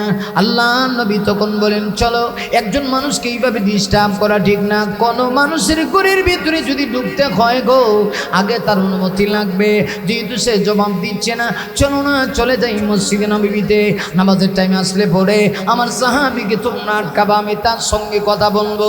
আমার নবী কথা বলি মসজিদে নববীর দিকে যখন রওনা হয়ে গেল, কয়েক কদম এগিয়ে সামনের দিকে ছুটে চলছেন, এমনিতেই নবীজির কানের ভিতরে আওয়াজ আসছে, ওই সাহাবী পিছনে আল্লাহ নবীকে কান্না জড়িত কণ্ঠে সালাম দিচ্ছে। নবীজি পিছনের দিক দিয়ে তাকাইলেন, আমার নবী যে মুহূর্তে পিছনের দিক দিয়ে তাকাইছে, নবী তাকায় দেখে ওই সাহাবী কান্না জড়িত কণ্ঠে সালাম দিচ্ছে। নবীজি তাকায় দেখে সাহাবী কান্না করে কথা বলতে পারছে না। আমার নবী ডাক দিয়ে কই, সাহাবী তোমার বাড়িতে গেলাম, তুমি কি খুশি হও নাই? আমার সাহাবী আবু বকর ওমর তোমাকে দাঁড়ায় দাঁড়ায় সালাম দিল, তুমি যে জবাব দিলে না। সাহাবী কান্নার কারণে কথা বলতে পারে না, ফুফিয়ে কান্না করে, এমনভাবে কান্না শুরু করেছে। আমার নবী ডাক দিয়ে কই, কি হইল, তুমি কি কষ্ট পেয়েছো? এসেছিলাম তোমার একটু খবর নিব।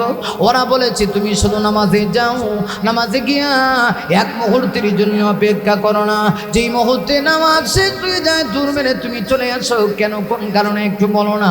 যেই মুহূর্তে কথা বলেছে, সাহাবীর কান্না যেন আরো বেড়ে গেল। আমার নবী ডাক দিয়ে কই, সাহাবীর কি হয়েছে একটু বোঝায় বলো। এমনিতেই সাহাবী ডাক দিয়া কয়, নবী গো, নবী আমি এত গরিব, এত অসহায়, নামাজ পড়ার জন্য যে এক জোড়া কাপড় দরকার আমার নাই। নবী গো, শুধুমাত্র এক টুকরা কাপড় আছে, এক টুকরা কাপড় দিয়া আমরা স্বামী আর স্ত্রী দুইজনে মিলে নামাজ আদায় করি। ৭০টা টাকা ফরজ, নামাজের টাইম যখন আসি আমি চিন্তা করি আমি শুধু একা নামাজ পড়লে হবে না, আমার স্ত্রীকেও নামাজ পড়তে হবে। নবী গো কি করব?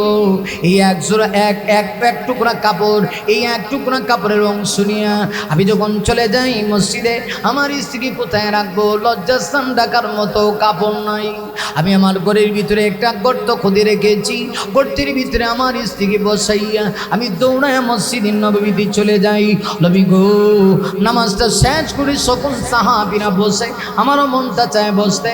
কেন চাবে না গো? আপনার চেহারার দিকে যদি আমরা তাকাই, একদিন না চেহারার দিকে তাকাইলে 3 দিনের পেটের খোদা মুহূর্তের ভিতরে নিবরণ হয়ে যায়।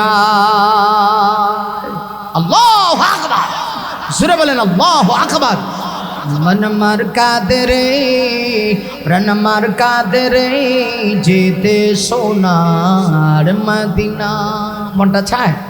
কথা কোন না, মনটা চায়? শেষ করে দিচ্ছি, আমার সঙ্গে বলেন मन मर कादरे प्रण मर कादरे जेते सोनार मदीना। যে মদিনা ধন্য গলো পেয়ে তবু ঠিকানা। মন মার কাদরে প্রাণ মার কাদরে যেতে সোনার মদিনা। यूसुफ পেতে জুলকা কাঁদে, সারা কেঁদেছে ইব্রাহিম তোরে। यूसुफ পেতে জুলকা কাঁদে, সারা কেঁদেছে ইব্রাহিম তোরে। সবারই স্বপ্ন মহান আল্লাহ, সবারই স্বরূপ মহান আল্লাহ তোমায় দিয়েছে ভরে। যা আমি করতে চাই, যা আমি ধরতে যাই, যা আমি করতে চাই, যা আমি ধরতে যাই, তাই মনে বাজে মদিনা। মন মার কাদরে প্রাণ মার কাদরে যেতে সোনার মদিনা। আল্লাহু আকবার। সাহাবী ডাক দিয়ে কয় নবী গো, আরে নামাজ শেষ করে সকল সাহাবীরা আপনার চেহারার দিকে তাকায়, আপনার কথাগুলি শুনে গো নবী আমি আমারও মনটা চায়, কিন্তু কি করব? আমি যে পারি না, আমি বড় অসহায়। আমি যে মুহূর্তে নামাজে আসি, আমার স্ত্রী আমাকে কানে কানে বলে, প্রাণের স্বামী গো, দুনিয়াতে শুধু আপনার সঙ্গী হইতে চাই তা না গো, কিয়ামতের দিনও আপনার সঙ্গে হয়ে জান্নাতে যাইতে চাই। আপনি শুধু একা নামাজ পড়বেন আর আমাকে পড়ার সুযোগ দিবেন না, তা হতে পারে না। আসামি নামাজটা শেষ করে আপনি দৌড়ায় চলে আসবেন, গরিব হয়েছি তো কি হয়েছে, আপনার এই এক টুকরা কাপড় দিয়ে ওই কোনো রকম লজ্জাস্থানটা ডেকে গো আমি নামাজের ভিতরে দাঁড়ায় যাবো। আমার নবী সেই মুহূর্তে কথা শুনেছে, সাহাবী ডাক দেয়া কয় নবী গো, তাই তো নামাজ শেষ করে দৌড়ায় আমি আসি, আপনার দরবারে বসতে পারি না। আজকে যখন দৌড়ায় ঘরে আসলাম, আসার পরে আমি কাপড় পালা বন্টন করলাম, আমি আমার দেহের এক টুকরা কাপড় আমার স্ত্রীকে দিয়ে গর্তে ঢুকিয়েছি। এমনি দেখে আপনার সাহাবী আবু বকর বাহিনী দাঁড়ায় দাঁড়ায় সালাম দেয়। নবীকে আমি কেমনে জবাব দিব? নবী আমার অন্তরে মারাত্মক ভাবে আমি কষ্ট পাচ্ছিলাম, কিন্তু কি করব, জবাব দিতে পারলাম না। আমি বুঝতে পেরেছি আপনি কষ্ট পেয়েছেন। নবী গো আপনি কষ্ট পায়েন না, কিয়ামতের কঠিন ময়দানে আপনি যদি কষ্ট পান গো, আমি জান্নাত পাবো দূরের কথা, জান্নাতের সুঘ্রাণ পাবো না। আবার নবী যে মুহূর্তে কথা শুনেছেন, নবীজির সাথে সাথে 2টা হাত বাড়ায় দিয়েছি। রাসূল 2টা হাত বাড়ায় দিয়ে আনসারী ওই সাহাবীকে বুকের ভিতরে জড়ায় নিলেন। শুধু জড়ায় নিলেন তা না, আমার নবীজি তার কপালের মধ্যে চুম্বন দিলেন আর ডেকে বলেন, শোনো আজকে তোমার এই দৃশ্য দেখে আমি বড় বেশি খুশি হয়েছি। আমার নবী বলেন, জানোনি ওরে সাহাবী, এই নামাজ প্রতিষ্ঠার জন্য আমি কত কষ্ট করেছি। আমি তায়েফের ময়দানে পর্যন্ত নামাজের দাওয়াত নিয়ে গিয়েছিলাম। তায়েফের লোকগুলি এত খারাপ, ওরা আমাকে এত আঘাত করেছে, রক্তি রঞ্জন বঞ্চিত করে ফেলেছে। আমি কালিমার দাওয়াত নিয়ে নামাজের দাওয়াত নিয়ে যখন তায়েফ শহরে গিয়েছিলাম, আমার নানা দেশ ভেবেছিলাম তারা আমাকে খাতির করবে, অন্তত পক্ষে কষ্ট দিবে না, কিন্তু এত কষ্ট পেয়েছি তায়েফের দুষ্ট কাফেরেরা ছোট ছোট বাচ্চাগুলি আমার পিছনে লাগায় দিয়েছে। ছোট ছোট অবুঝ বাচ্চারা বিষাক্ত পাথরের কণায় নিয়ে রহমতের নবীর গায়ে পাথর দিয়ে যখন আঘাত করেছে, নবীজি আর বরদাস্ত করতে পারলেন না, দেখে এমনভাবে আঘাত বিদ্ধ হয়েছে নবীজির শরীর মোবারক থেকে রক্ত ঝরতে শুরু হয়ে গেছে, কিন্তু নবীজি রক্ত জমিনে পড়তে দেন না। হযরত যায়েদ রাদিয়াল্লাহু আনহু নবীর সাথে ছিলেন। হযরত যায়েদ রাত দিয়ে কই নবী গো কি হয়েছে, রক্ত কেন আপনি জমিনে পড়তে দেন না গো? নবীজি তখন ডাক দেয়া কয়, যায়েদ রে, রক্ত যদি জমিনে পড়ে যায়, আল্লাহ না করুক আমার উম্মতের উপর আল্লাহ গজব ঢেলে দিবে, তাই তো আমি বরদাস্ত করতে পারি না। নবীজি সেই দিন উম্মতের জন্য কান্না করেছে। আমার নবী সাহাবীকে ডাক দেয়া কয়, সাহাবী রে, আজকে তোমার নামাজ পড়ার গুরুত্ব দেখে আমি চোখের পানি ধরে রাখতে পারি নাই। নবীজি বড় বেশি খুশি হইলেন। আমার নবীজি নিজেই তার গায়ের জামা আমার নবীজি তাকে উপহার দিলেন। না শুধু চিলে দিয়েছে তা না, মসজিদে নববীর মধ্যে গিয়ে নবীজি সাহাবীদের সামনে ঘোষণা করে দিলেন, সাহাবীরা তোমাদের ভিতরে এমন কি কেউ আছো আমার গরিবী আনসারী সাহাবীকে কাপড় হাতিয়ে দিবা? যেমনি কথা বলেছি মুহূর্তের ভিতরে কাপড় হাতিয়ে দেওয়ার একটা হিড়িক পড়ে গেছে। আল্লাহু আকবার, জোরে বলেন আল্লাহু আকবার। নবীজি এত পরিমাণে কাপড় হয়েছি, নবীজি কাপড়গুলি তার সামনে দিয়ে আমার নবী বলেন, সাহাবীরে টেনশন করো না, আজকের পর থেকে তোমার পরিবারে কোনো দিন কাপড়ের অভাব হবে না। আল্লাহু আকবার। না শুধু দাঁড়ান, সাহাবীর মর্যাদা তোমার সিপ। আমার নবীজি তার বাড়ির দিকে রওনা হয়ে গেলেন। দেখি না সাহাবী এত কষ্টে কেমনি জীবন যাপন করে। বাড়ি থেকে দেখে তার বাড়ির সীমানায় দুইটা খেজুর গাছ, কথা শেষ মনোযোগ দেন, দুইটা খেজুর গাছ, দুই খেজুর গাছের সঙ্গে দুইটা অবুঝ বাচ্চাকেই বেঁধে রাখা হয়েছে। রশ্মি দিয়ে হাত পা বেঁধে দুই খেজুর গাছের সঙ্গে বেঁধে রাখা হয়েছে। নবীজি রহমতের নবী, এমনিতেই উম্মতির প্রতি তার কত দয়া মায়া। আমার নবীজি ডেকে বলেন, সাহাবী রে, এরা কারা, কি অপরাধী, তাদেরকে খেজুর গাছের সঙ্গে রশ্মি দ্বারা বেঁধে রাখা হয়েছে। সাহাবী কোনো কথা কয় না। নবী বুঝতে পেরেছে এরা আর কেউ না, এরা হলো এই সাহাবীর দুই কলিজার টুকরা সন্তান। রাসূল বলেন, তাহলে এরা মনে হয় তোমার সন্তান? সাহাবী ডাক দেয়া কয়, নবী গো, আমি হতভাগ্যের দুই সন্তান। কি হয়েছে রে সাহাবী, এইভাবে অবুঝ বাচ্চাগুলিকে এত কষ্ট দিচ্ছ নিষ্ঠুর পাষাণের মতো? সাহাবী ডাক দেয়া কয়, নবী গো, নবী, আমি এত অসহায়, আমি এত অভাবী, ইসলাম ধর্ম গ্রহণ করার পরে আমার দরিদ্রতা এত বেশি বেড়েছে।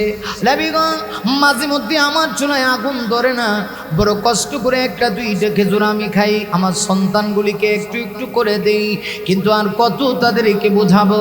আমার বাড়ির সীমানায় যে দুইটা খেজুর গাছ দেখেছেন নবী গো, এগুলার মালিক আমি না, পার্শ্ববর্তী একজন ইহুদি ভাই।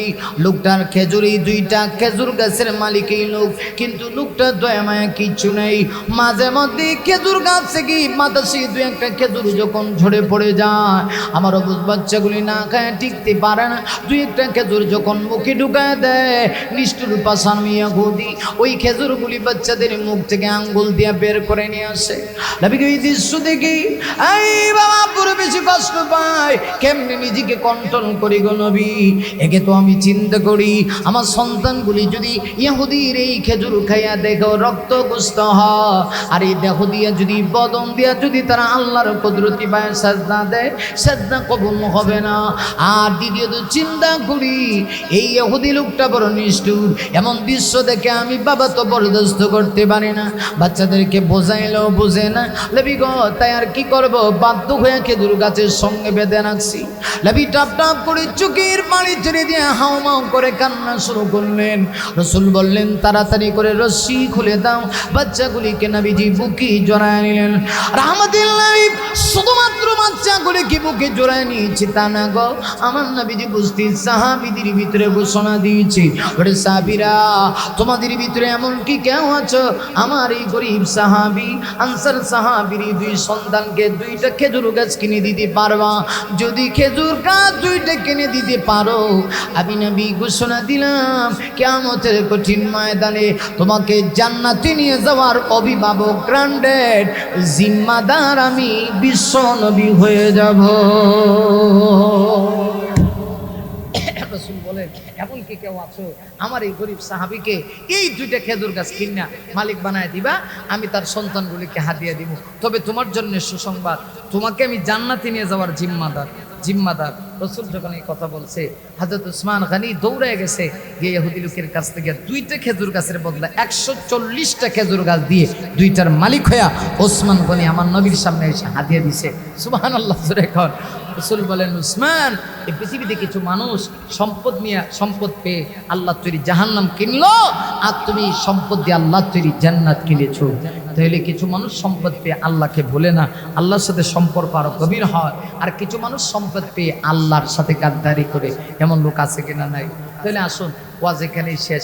একটু চিন্তা করে দেখেন, সাহাবী দেহে কোনো কাপড় নাই, লজ্জাস্থান ডাকার মতো কাপড় নাই, তারপরেও তারা নামাজ ছাড়ে না। আর আমাদের দেশের মানুষের কাপড়ের অভাব নাই, কিন্তু নামাজ পড়ার মতো কাপড় নাই। কথা কন না কেন, ঠিক কিনা? সম্মানিত সুধী, তাই বলছিলাম যদি আপনি নামাজটাই না পড়েন, মুসল্লি যদি না হন, জাহান্নামে যাওয়ার 4 কারণের এটা হলো প্রথম কারণ। জাহান্নামীরা বলবে 4 কারণে জাহান্নামে আসছি, এটা হলো প্রথম কারণ। লাম নাকু মিনাল মুসাল্লিন, দুনিয়াতে আমরা মুসল্লি ছিলাম না।